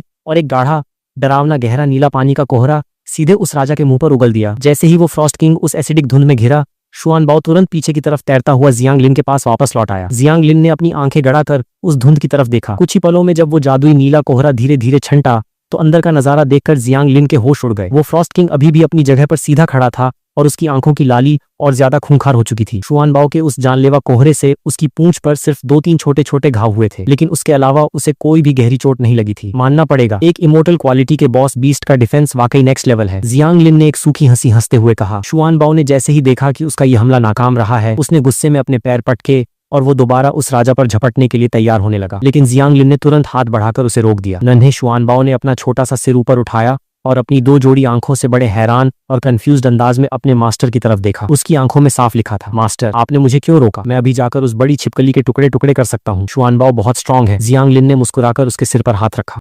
जियांग लिन की नजरें लगातार उस कोल्ड ब्लडेड फ्रॉस्ट किंग पर टिकी थीं ताकि वो अचानक कोई गंदा अटैक न कर दे। इसी बीच उसने धीरे से घुटने टेके और अपना मुंह सीधे शुआन बाओ के छोटे से कान के पास ले जाकर फुसफुसाया, शुआन बाओ समझदारी से काम लो। तुम्हारे पास अभी सिर्फ ताइयन कोहरा ही इकलौता अटैकिंग हुनर है और वो इस बड़े मगरमच्छ की मोटी चमड़ी पर बेअसर साबित हुआ है। अभी इससे सीधे टकराना बेवकूफी होगी। शुआन बाओ ने अपनी छोटी सी आऊ जैसी आवाज निकाली और मानो विरोध करने ही वाला था कि जियांग लिन ने प्यार से उसकी बात बीच में ही काट दी। अरे गुस्सा क्यों होते हो भाई, जरा चारों तरफ देखो, यहाँ इतने सारे छोटे छोटे कोल्ड ब्लडेड फ्रॉस्ट मॉन्स्टर्स तैर रहे हैं। हम पहले इन सबको मारकर तुम्हारा लेवल अप करेंगे और फिर इस बड़े वाले राजा की हेकड़ी निकालेंगे, समझे? ये सुनते ही नन्हे शुआन बाओ की चारों आंखें चमक उठी। उसने बड़े ही आदर और गर्व से अपने मास्टर जियांग लिन की तरफ देखा, मानो कह रहा हो, मास्टर आपका दिमाग तो सच में एसएसएस ग्रेड का है। जियांग लिन ने तुरंत पीछे मुड़कर आवाज लगाई, सू शाओ, ले यांग, तुम दोनों मिलकर बस कुछ देर के लिए इस फ्रॉस्ट किंग को उलझा कर रखो, मैं जरा शुआन बाओ को लेकर इसका लेवल अप करके आता हूँ। ले यांग और सू शाओ ने जैसे ही ये सुना,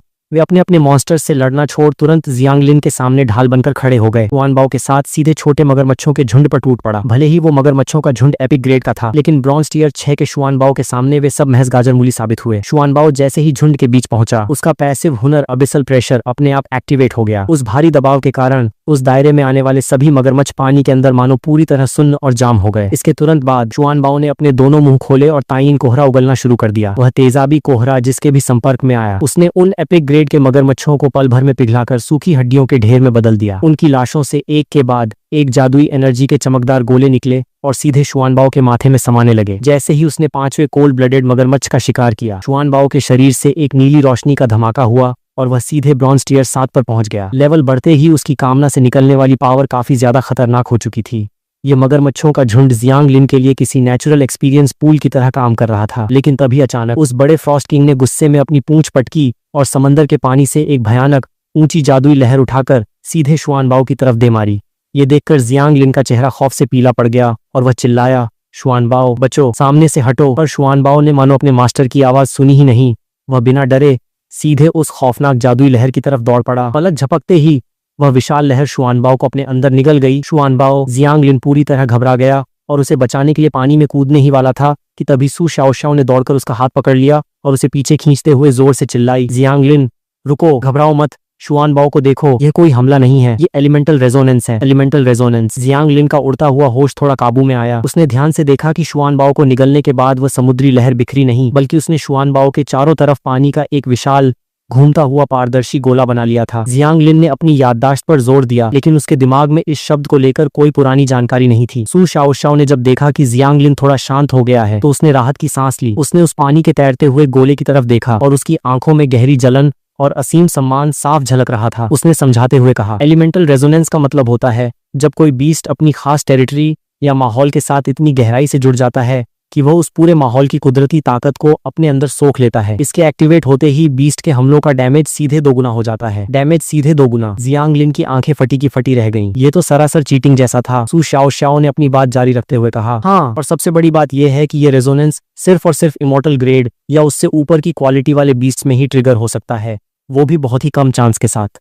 जब भी ये एक्टिवेट होता है तो बीस्ट के शरीर के अंदर एक खास एलिमेंटल मार्क छूट जाता है, जिससे अगली बार इसके एक्टिव होने के चांस और बढ़ जाते हैं। तुम्हारा शुआनबाओ वाटर एट्रीब्यूट का है ना? जियांगलिन ने चुपचाप सिर हिलाया। बस तो फिर पूरे अलायंस में लोग डायमंड और किंग टियर तक पहुंच जाते हैं, पर अपनी पूरी जिंदगी में एक बार भी एलिमेंटल रेजोनेंस का स्वाद नहीं चख पाते। और तुम्हारे इस नन्हे कछुए ने अभी ब्रॉन्ज लेवल पर रहते हुए ही इसे हासिल कर लिया। जियांगलिन, एक काम करो ना, तुम ये कछुआ मुझे बेच दो, बदले में मैं तुम्हारी मुलाकात अपनी सगी बड़ी दीदी से करवा दूंगी। डील कैसी है? सू शाओशाओ ने बहुत ही मासूमियत से एक अजीब सी डील ऑफर कर दी। जियांगलिन ने अचरज से सू शाओशाओ की तरफ देखा। इस लड़की का दिमाग किस ट्रैक पर दौड़ रहा था? कछुआ खरीदने के लिए यह अपनी सगी बहन का सौदा करने को तैयार थी। खैर, जियांगलिन के खुराफाती दिमाग में तुरंत एक और ख्याल आया, वैसे तुम्हारी दीदी देखने में सुंदर तो है ना? तभी अचानक समंदर के बीचों बीच बना वह पानी का गोला धीरे धीरे सिकुड़ने लगा और एक धमाके के साथ चारों तरफ बिखर गया। पानी के हटते ही अंदर से शुआनबाओ बाहर निकला। जियांगलिन ने देखा कि शुआनबाओ के शरीर के चारों तरफ पानी की छोटी छोटी जीवित सांपों जैसी धाराएं तैर रही थीं और उसके शरीर से निकलने वाली ऊर्जा पहले से कई गुना ज्यादा भयानक हो चुकी थी। जियांग भाई, जल्दी करो, मेरी यहाँ सिट्टी पिट्टी गुम हो रही है, मैं अब और नहीं झेल पाऊंगा। पीछे से लेई यांग की चीखने की आवाज गूंजी। जियांगलिन ने बिना वक्त गंवाए शुआनबाओ को इशारा किया और वापस मुख्य युद्ध क्षेत्र की तरफ लपका। मैदान में हालात वाकई खराब थे। लेई यांग, शाओशाओ, अपने अपने बीस्ट्स को तुरंत वापस बुलाओ, जियांगलिन ने आदेश दिया। दोनों ने तुरंत राहत की सांस लेते हुए अपने बीस्ट्स को वापस समन स्पेस में खींचा। जियांगलिन ने नीचे देखा। शुआनबाओ, तैयार हो। शुआनबाओ की आंखों में इस वक्त जंग का एक अलग ही नशा था। वह एलिमेंटल रेजोनेंस की इस नई ताकत को टेस्ट करने के लिए बुरी तरह तड़प रहा था। बहुत अच्छे, जाओ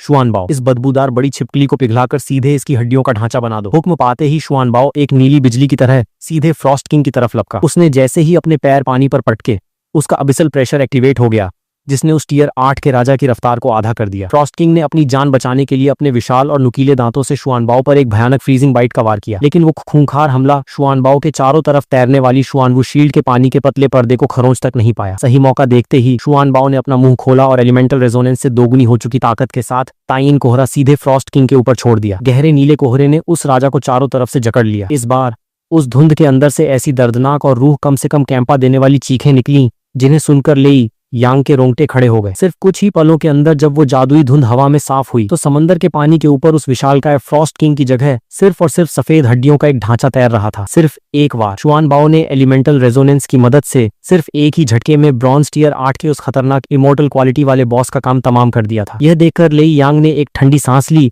और उसकी आंखों की पुतलियां पूरी तरह फैल गईं। उसके दिमाग में अचानक एक ऐसा ख्याल आया जिसने उसकी रीढ़ में सिहरन पैदा कर दी। काश जियांग भाई का यह कछुआ यह सिर्फ इमोर्टल ग्रेड नहीं है, क्या ये कोई लेजेंडरी गॉड लेवल का पौराणिक जीव है? वह जियांगलिन की तरफ देख रहा था, जो बड़े आराम से शुआनबाओ की ठुड्डी को सहला रहा था। लेई यांग के मन में यह सवाल पूछने की तीव्र इच्छा थी, लेकिन जियांगलिन के खौफ और सम्मान के आगे उसकी हिम्मत नहीं हुई। लड़ाई खत्म होते ही शुआनबाओ के शरीर के चारों तरफ तैरने वाले वे पानी के सांप धीरे धीरे गायब हो गए और उसका एलिमेंटल रेजोनेंस का इफेक्ट खत्म हो गया। अपने राजा को इस तरह एक ही पल में हड्डियों के ढेर में बदलते देख बाकी बचे हुए जितने भी कोल्ड ब्लडेड मगरमच्छ थे, वे सब दुम दबाकर समंदर की गहराइयों में भाग गए। चारों तरफ बिल्कुल शांति छा गई। जियांगलिन ने सामने मौजूद उस चमकीले नीले टापू की तरफ देखा और उसके चेहरे पर एक सुकून भरी मुस्कान आ गई। चलो दोस्तों, अब टापू पर कदम रखा जाए। जियांगलिन ने पास ही मौजूद नीली धातु की एक बड़ी चट्टान पर हाथ मारकर उसे ठोका। चट्टान से एक खनकती हुई कड़क आवाज आई। वह बहुत ही मजबूत और ठोस थी। वाकई लाजवाब है, यह पक्का वही कामिंग स्टील है जिसके बारे में चीफ इंस्पेक्टर शू जियान ने हमें खास तौर पर बताया था,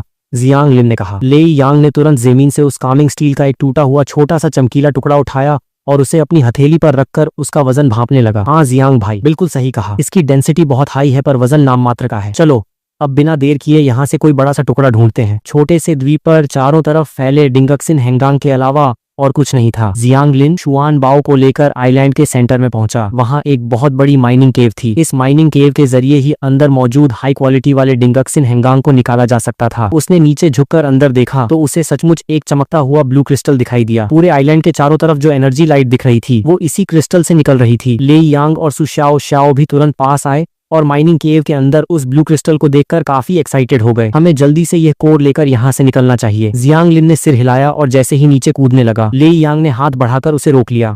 जियांग भाई, इस छोटे से काम के लिए आप क्यों परेशान होते हैं? मैं जाता हूँ, आप बस ऊपर रुकिए। ये कहकर ले यांग ने सीधे नीचे छलांग लगा दी। जियांग लिन मुस्कुराया और उसने उसे रोका नहीं। कोई उसका काम खुद करने के लिए तैयार था तो भला उसे क्या दिक्कत होती। कुछ ही देर में ले यांग एक ब्लू स्पिरिट बॉडी लेकर ऊपर आया और उसे जियांग लिन के हाथों में सौंप दिया। जियांग लिन अपने हाथ में मौजूद सब वर्ल्ड कोर की इंफॉर्मेशन चेक करने ही वाला था कि तभी उस ब्लू क्रिस्टल की रोशनी अचानक बहुत तेज हो गई और उसने तीनों को घेर लिया। जियांग लिन अभी कुछ समझ पाता तभी उसके कानों में एक गूंजती हुई आवाज आई। सीक्रेट रेलम ट्रायल समाप्त हो चुका है, सेटलमेंट शुरू किया जा रहा है। फाइनल रेटिंग जियांग लिन SSS ग्रेड, ले यांग एस ग्रेड, सुशाओ एस ग्रेड। इसके तुरंत बाद आसमान से रोशनी की एक और किरण नीचे आई। रिवॉर्ड्स दिए जा रहे हैं। आपको मिला है holy water protection necklace legendary grade, life spring water formula legendary grade और एनर्जी फ्रूट लेजेंडरी ग्रेड। वहीं ले यांग और सुशाओ के सामने भी दो चीजें तैरने लगी। आपको मिला है चार्म हेलमेट एपिक ग्रेड और energy fruit epic grade. Jiang Lin ने आगे बढ़कर रोशनी के उस पिलर से तीनों चीजें निकाल ली और अपनी नजरें उस पानी जैसे नीले रंग के नेकलेस पर टिका दी। नाम होली वाटर प्रोटेक्शन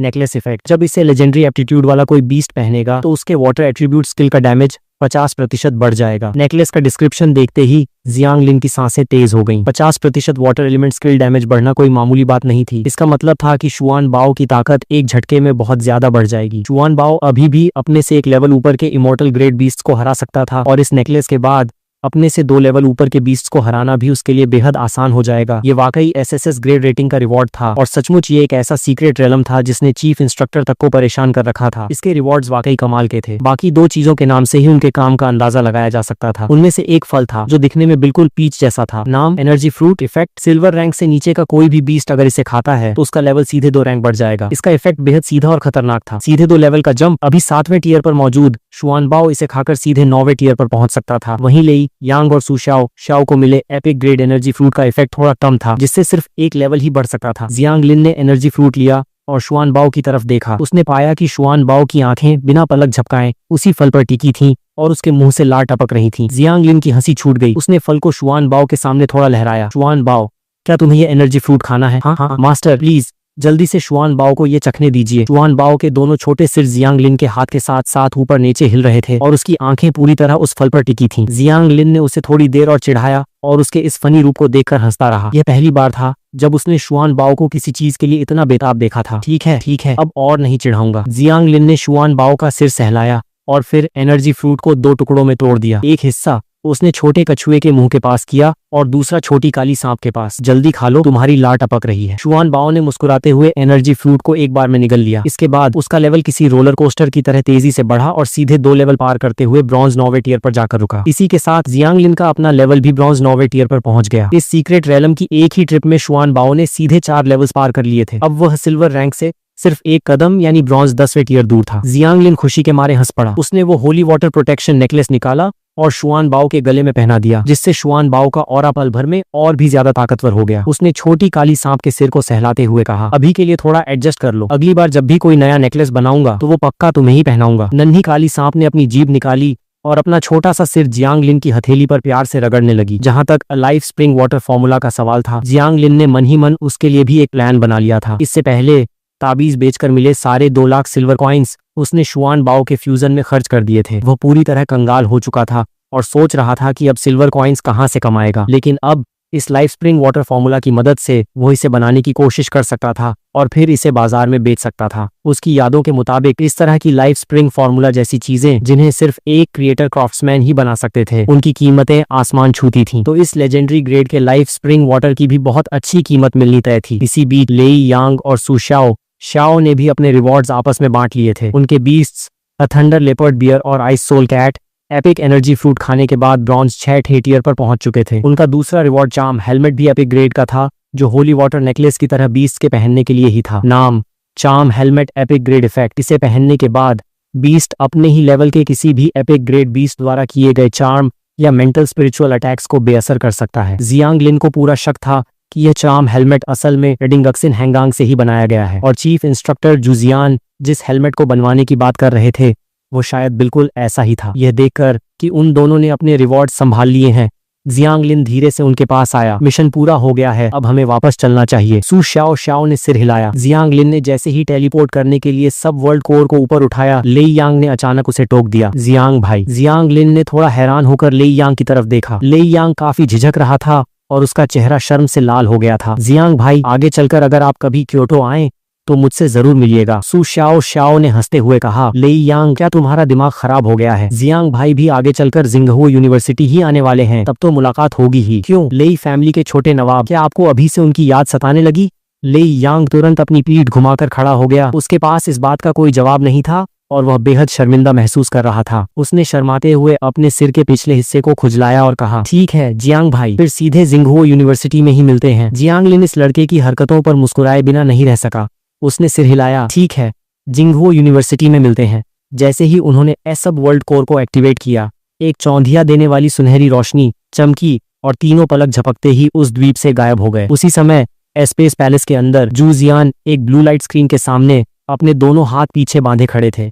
स्क्रीन पर जियांग लिन और उनके साथियों को दिखाने वाले तीनों लाइट्स काफी देर से एक ही जगह थमे हुए थे। वे कोर की लोकेशन से बस जरा सी दूरी पर थे। चीफ, इतना वक्त बीत चुका है और वहां से कोई हलचल नहीं हो रही है, कहीं वे फेल तो नहीं हो गए? पैलेस के इंचार्ज ने हिचकिचाते हुए अपनी बात रखी। क्या वे तीनों बच्चे सचमुच कामयाब हो पाएंगे? जू जियान अपनी जगह से टस से मस नहीं हुए। उनकी नजरें स्क्रीन पर उन तीनों डॉट्स पर टिकी थीं। जियांग लिन, मुझे पूरा भरोसा है कि तुम लोग जरूर कामयाब होगे। जू जियान का ऐसा पक्का भरोसा देखकर इंचार्ज ने धीरे से एक ठंडी सांस ली। काश उनकी बात सच हो जाए। तभी स्क्रीन पर काफी देर से थमे हुए वे तीनों लाइट्स अचानक तेजी से हिले। पलक झपकते ही वे तीनों डॉट्स सीधे सब वर्ल्ड कोर के पास पहुंच गए। वे कामयाब हो गए चीफ, उन्होंने कर दिखाया। वे सचमुच जीत गए। इंचार्ज की आंखें फटी की फटी रह गईं और उसकी आवाज एक्साइटमेंट के मारे कांपने लगी। जू जियान भी उन लाइट्स को देख रहे थे। इस वक्त कोर के पास मौजूद उन डॉट्स की चमक इतनी तेज थी कि उन्होंने कोर की लाइट को भी फीका कर दिया था। इसी के साथ वह ब्लू स्क्रीन अचानक एक तेज सुनहरी रोशनी से जगमगा उठी और उसके अंदर का पूरा नजारा सामने आ गया। कंट्रोल पैनल से लगातार वार्निंग अलार्म्स गूंजने लगे। इंचार्ज तुरंत दौड़कर कंसोल के पास गया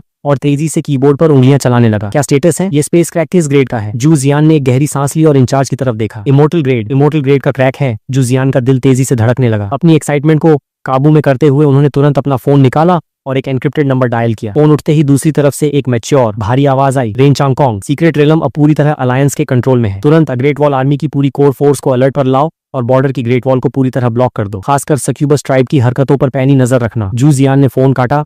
उनका चेहरा गंभीर हो चुका था। अब जब ये सीक्रेट रेलम अलायंस के हाथ लग चुका था तो सक्यूबस ट्राइब को इसकी भनक लगने में ज्यादा वक्त नहीं लगेगा। इस साल वर्ल्ड चैलेंज में अलायंस का मुकाबला वैसे भी इसी सक्यूबस ट्राइब से होना था। ये राक्षस इस सीक्रेट रेलम को तबाह करने के लिए किसी भी हद तक जा सकते थे, क्योंकि डिंगक्सिन हैंगांग की मौजूदगी सीधे तौर पर उनकी मानसिक ताकतों को पूरी तरह कुचल देती थी। नॉर्थ माउंटेन के चारों जनरल्स, जू जियान की आवाज गूंजते ही पैलेस के बाहर से 4 ताकतवर साए अंदर दाखिल हुए। मेरे साथ चलो, हमें देश की सरहद की हिफाजत करनी है। जू जियान ने एक जोरदार आवाज लगाई और तेजी से पैलेस से बाहर निकल गए। उसी वक्त स्पेस क्रैक में सुनहरी रोशनी चमकी और जियांग लिन, लेई यांग और सू शाओ शाओ वापस स्पेस पैलेस में आ गए। चीफ इंस्ट्रक्टर कहाँ है? जियांग लिन ने आसपास देखते हुए हैरान होकर पूछा। तभी वो इंचार्ज भागता हुआ उनके पास आया। उसका चेहरा उत्साह से लाल था। तुम लोग आखिरकार बाहर आ गए। सक्यूबस ट्राइब ने बॉर्डर पर फिर से कुछ गड़बड़ शुरू कर दी है, इसलिए चीफ तुरंत वहां के लिए रवाना हो गए हैं। जाने से पहले उन्होंने मुझसे कहा था कि मैं तुम लोगों को सुरक्षित घर भिजवाने का इंतजाम करूं। जहां तक तुम्हारे रिवॉर्ड का सवाल है, मिशन खत्म होने के बाद वह खुद जिंगहो यूनिवर्सिटी आकर तुम्हें सौंप देंगे। जियांग लिन ने सहमति में सिर हिलाया। उसे अभी उस रिवॉर्ड की कोई हड़बड़ी नहीं थी। थोड़ा इंतजार करने में कोई हर्ज नहीं था। उसने सब वर्ल्ड कोर इंचार्ज के हाथ में सौंपते हुए कहा, थैंक यू सर। इंचार्ज ने मुस्कुराते हुए कोर ली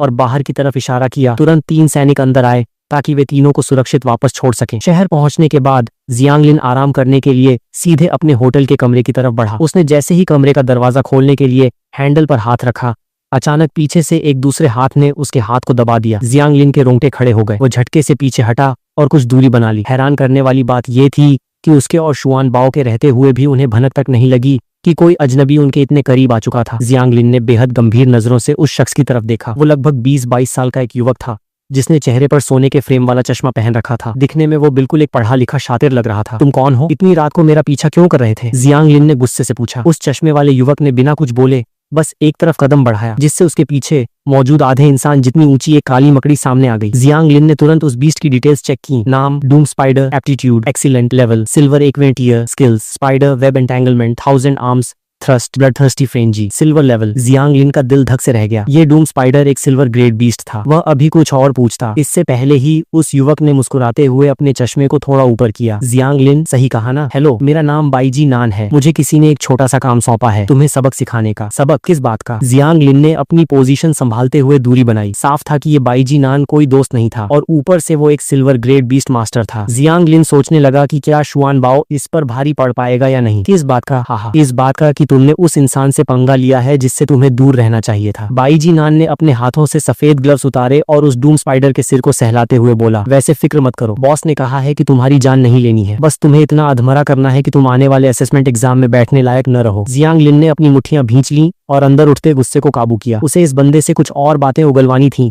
ताकि वो जान सके कि इस बाईजी नान के पीछे असली मास्टरमाइंड कौन है, वरना अगर वो आज बच भी गया तो ये दुश्मन आगे भी उस पर छिपकर वार करता रहेगा। उसने एक गहरी सांस ली और अपने दिमाग को शांत किया। उसने अपनी पुरानी यादों को खंगाला, लेकिन उसे ऐसा कोई बड़ा आदमी याद नहीं आया जिससे उसकी दुश्मनी रही हो। जियांग हाई के अलावा उसका इतना बड़ा दुश्मन कौन हो सकता था? और कमाल की बात तो यह थी कि वह कुछ मिनट पहले ही नानयांग सिटी लौटा था। किसी को उसके आने की खबर तक नहीं होनी चाहिए थी, लेकिन यह बाईजी नान ठीक उसी वक्त उसका पीछा करते हुए यहाँ तक आ गया और उसे पता तक नहीं चला। इसका सीधा मतलब था कि बाईजी नान का बॉस नानयांग सिटी में कोई बहुत बड़ी हैसियत रखता है। पूरे शहर में सिटी लॉर्ड सुटिंगलान को छोड़कर ऐसी ताकत सिर्फ कुछ बड़े घरानों के कबीले के मुखियाओं के पास ही हो सकती थी। लिन फैमिली। पूरे नानयांग सिटी में सिर्फ लिन फैमिली ही ऐसी थी जिसके साथ जियांग हाई, जो लिन याटिंग का मंगेतर था, की वजह से उसका सीधा टकराव हो सकता था। लेकिन यह सिर्फ उसका एक अंदाजा था। असली चेहरे को बेनकाब करने के लिए उसे इस आदमी के मुंह से कुछ सच उगलवाना ही होगा। छोड़ो यार, फालतू में बातें घुमाने से अच्छा है सीधे साइकोलॉजी का इस्तेमाल करता हूँ।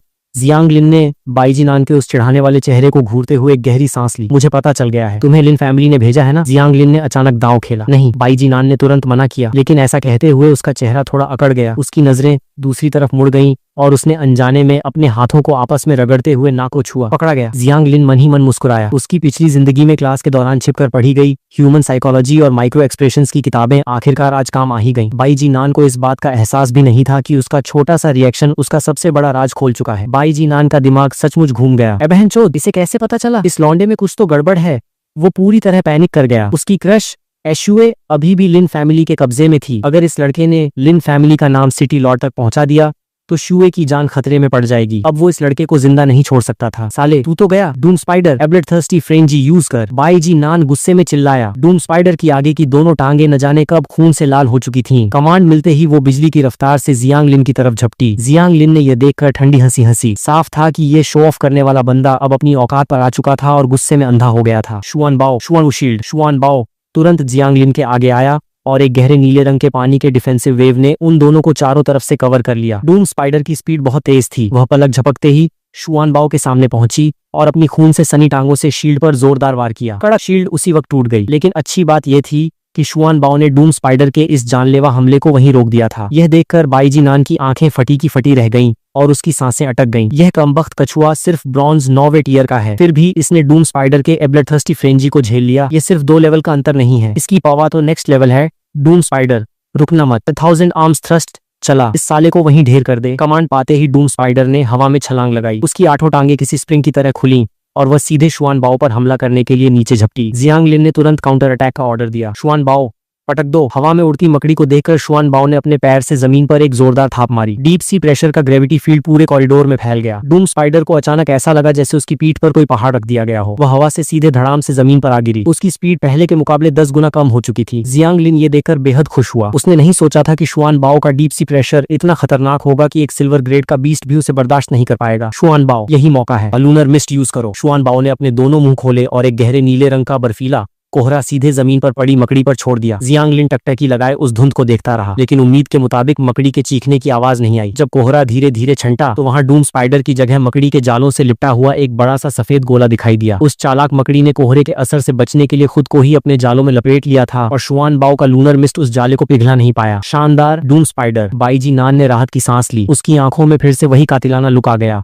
और उसने दोबारा अटैक का इशारा करने के लिए हाथ उठाया। तभी 12th फ्लोर की सीढ़ियों की तरफ से एक कड़कती हुई आवाज गूंजी। रुक जाओ, कोई अपनी जगह से हिलेगा नहीं। पलक झपकते ही सीढ़ियों से 10-12 हथियारों से लैस सैनिक ऊपर आए और उन्होंने बाईजी नान को चारों तरफ से घेर लिया। होटल का वो संकरा कॉरिडोर अचानक खचाखच भर गया। इतने सारे सैनिकों को देखकर बाईजी नान का दिल जैसे बैठ गया। वो समझ गया कि उसका खेल खत्म हो चुका है। तभी सीढ़ियों से एक बेहद शांत पर रौबदार लेडी की आवाज आई। मेरे इलाके में आकर इस तरह की हरकत करने की हिम्मत, सचमुच तुम्हारी जिंदगी पूरी हो चुकी है। जियांग लिन ने आवाज पहचान कर उस तरफ देखा। नानयांग की सिटी लॉर्ड सु टिंगलान धीरे धीरे सीढ़ियों से ऊपर आ रही थीं। जियांग लिन को काफी तसल्ली हुई। अब जब सु टिंगलान खुद यहाँ आ चुकी थीं, तो बाईजी नान के पीछे छिपे असली मास्टरमाइंड का बेनकाब होना तय था। सु टिंगलान जियांग लिन के पास आकर खड़ी हो गई और बाईजी नान को ठंडी नजरों से घूरते हुए बोली, सच सच बताओ, तुम्हें यहाँ किसने भेजा है? सु टिंगलान को सामने देखकर बाईजी नान के होश उड़ गए। उसे पता था कि वह कानून के शिकंजे से नहीं बच सकता, लेकिन उसने जियांग लिन को बेहद नफरत से देखा। इस सब के लिए सिर्फ यह लड़का जिम्मेदार था। वो खुद मरे या जिए उसे परवाह नहीं थी, लेकिन वो अपनी क्रश शुए को लिन फैमिली के गुस्से का शिकार नहीं बनने दे सकता था, भले ही वो शुए के अनगिनत दीवानों में सबसे मामूली क्यों न हो। बाईजी नान की आंखों में एक अजीब सा पागलपन आ गया। अगले ही पल डूम स्पाइडर अचानक उछली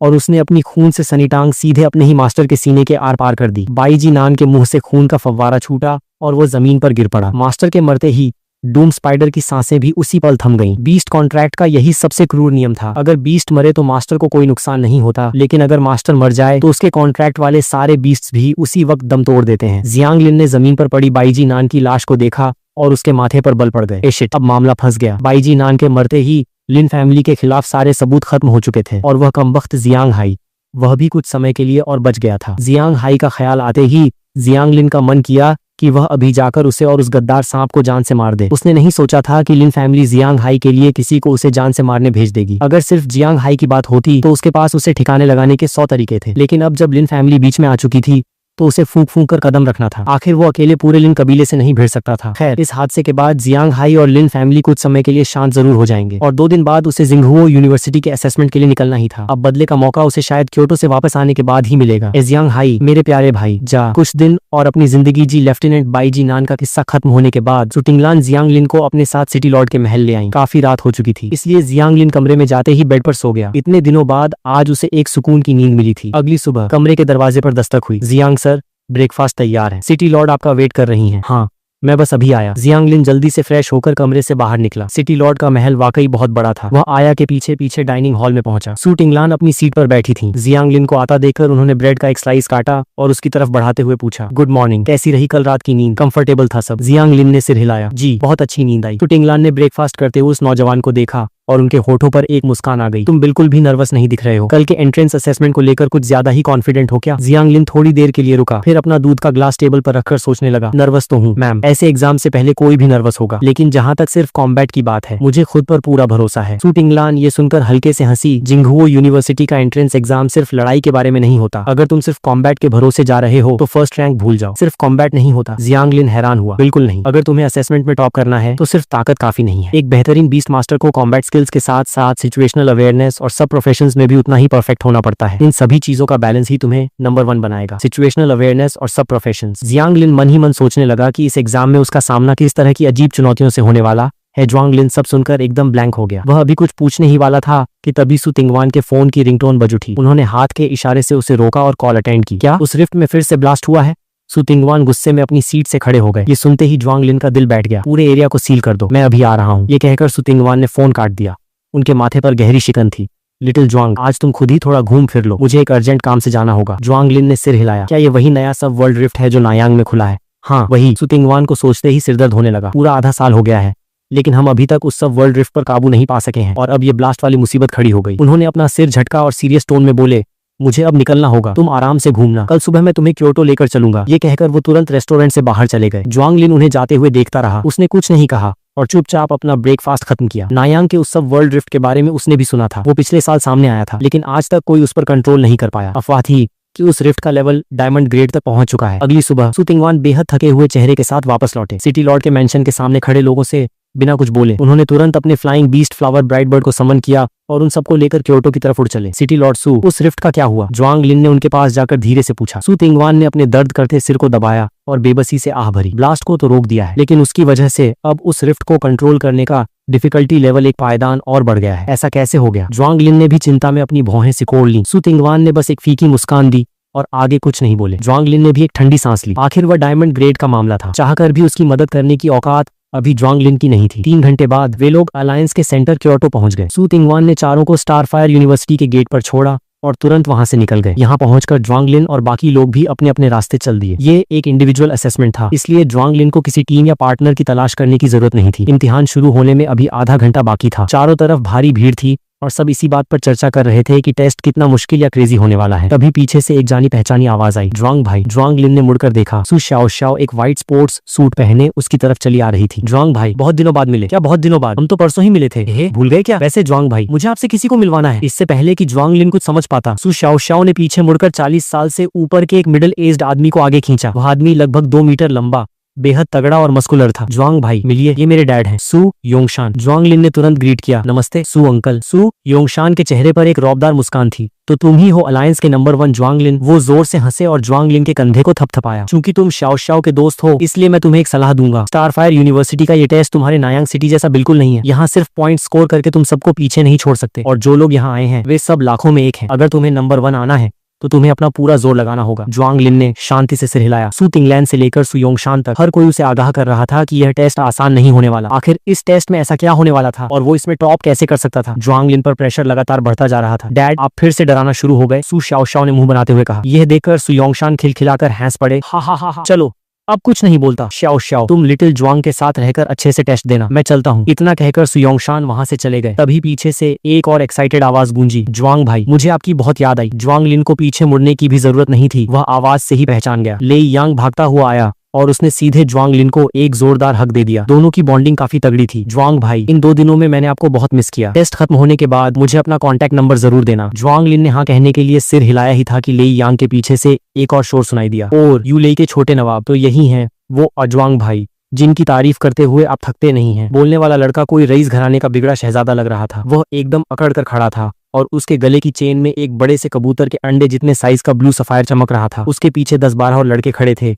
जो सबके सब अमीर घरों के ही लग रहे थे। लेई यांग ने खुश होकर पीछे मुड़ते हुए इंट्रोड्यूस कराना चाहा, वू आओतियन, ये वही हैं जिनके बारे में मैंने बताया था, अलायंस के नंबर 1 SSS ग्रेड वाले ज्वांग भाई। फिर उसने ज्वांग लिन की तरफ देखकर कहा, ज्वांग भाई, ये वू आओतियन है, क्योटो के मशहूर वान हाई रेस्टोरेंट का वारिस, और यहाँ क्योटो में मेरा दोस्त। ज्वांग लिन कुछ नहीं बोला। वू आओतियन के आते ही उसने नोटिस कर लिया था कि वह पूरी गैंग उसे बेहद नीची और हिकारत भरी नजरों से देख रही थी। फिर भी चूंकि वे लेई यांग के दोस्त थे, ज्वांग लिन ने मुस्कुराते हुए हाथ मिलाना चाहा, लेकिन वू आओतियन ने अपना मुंह बनाया और टोंट कसते हुए बोला, ओहो SSS ग्रेड, बड़ा चमकीला रिकॉर्ड है भाई, लेकिन स्टारफायर यूनिवर्सिटी में तुम जैसे छोटे शहरों से आए भूखे नंगे कंगाली के कीड़ों की कोई कमी नहीं है। अबे भिखारी, इस शक्ल के साथ नंबर 1 बनने का ख्वाब देख रहा है, मैं खुद देखूंगा कि तू ऊपर से नीचे कैसे गिरता है। वू आओतियन की आंखों में घमंड और नफरत साफ झलक रही थी। हालांकि वे पहली बार मिल रहे थे, लेकिन वह ज्वांग लिन से चिढ़ता था, सिर्फ इस SSS ग्रेड की वजह से। उसके डैड दिन रात उसे ताने मारते थे कि वह किसी काम का नहीं है और ज्वांग लिन के पैर के अंगूठे के बराबर भी नहीं है। यहाँ तक कि उसकी पॉकेट मनी भी आधी कर दी गई थी।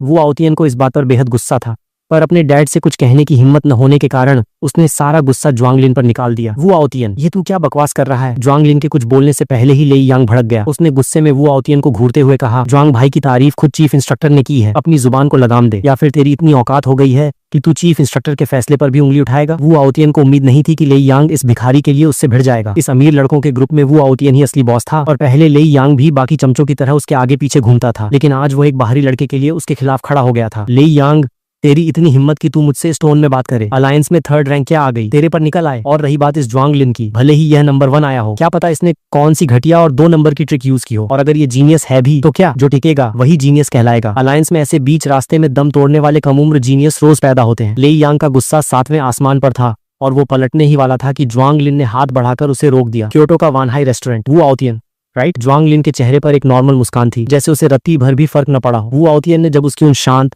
ठंडी आंखों में देखा तो अंदर से वो थोड़ा सकपका गया, पर ऊपर से अकड़ दिखाते हुए बोला, क्यों छोटे भिखारी, मिर्ची लगी क्या, कुछ बोलना है? ज्वांग लिन ने ठंडी हंसी हंसते हुए अपना सिर हिलाया। पलटकर जवाब देना कमजोरों का काम है, मुझ जैसे लोगों का नहीं। मैं बस इतना पूछना चाहता हूँ, तेरी बकवास खत्म हो गई हो तो प्लीज साइड हट, तूने मेरा रास्ता रोक रखा है। अरे भाई, वो भाई, ये लौंडा तो बहुत ज्यादा उड़ रहा है, मुझसे बर्दाश्त नहीं हो रहा। वो भाई, कहो तो अभी इसकी हेकड़ी निकाल दूं। वो आओतियन के पीछे खड़े चमचे तुरंत एक्टिव हो गए और मारपीट पर उतारू होने लगे। ज्वांग लिन ने उनकी तरफ देखा और मन ही मन हंसा। क्योटो के अमीर घरों के बिगड़ैल जाहिल, मेरा एक शुआन बाओ ही इस पूरी टोली को कूटने के लिए काफी है। खैर, वो आओतियन दिमाग से पैदल नहीं था। उसने हाथ उठाकर अपने लड़कों को शांत किया। उसने एक आखिरी बार ज्वांग लिन को जानलेवा नजरों से घूरा और बिना एक शब्द बोले अपनी गैंग के साथ वहां से रफू चक्कर हो गया। तभी यूनिवर्सिटी के कैंपस में एक जोरदार घंटे की आवाज गूंजी। स्टारफायर यूनिवर्सिटी का ऑफिशियल असेसमेंट अब शुरू हो चुका था।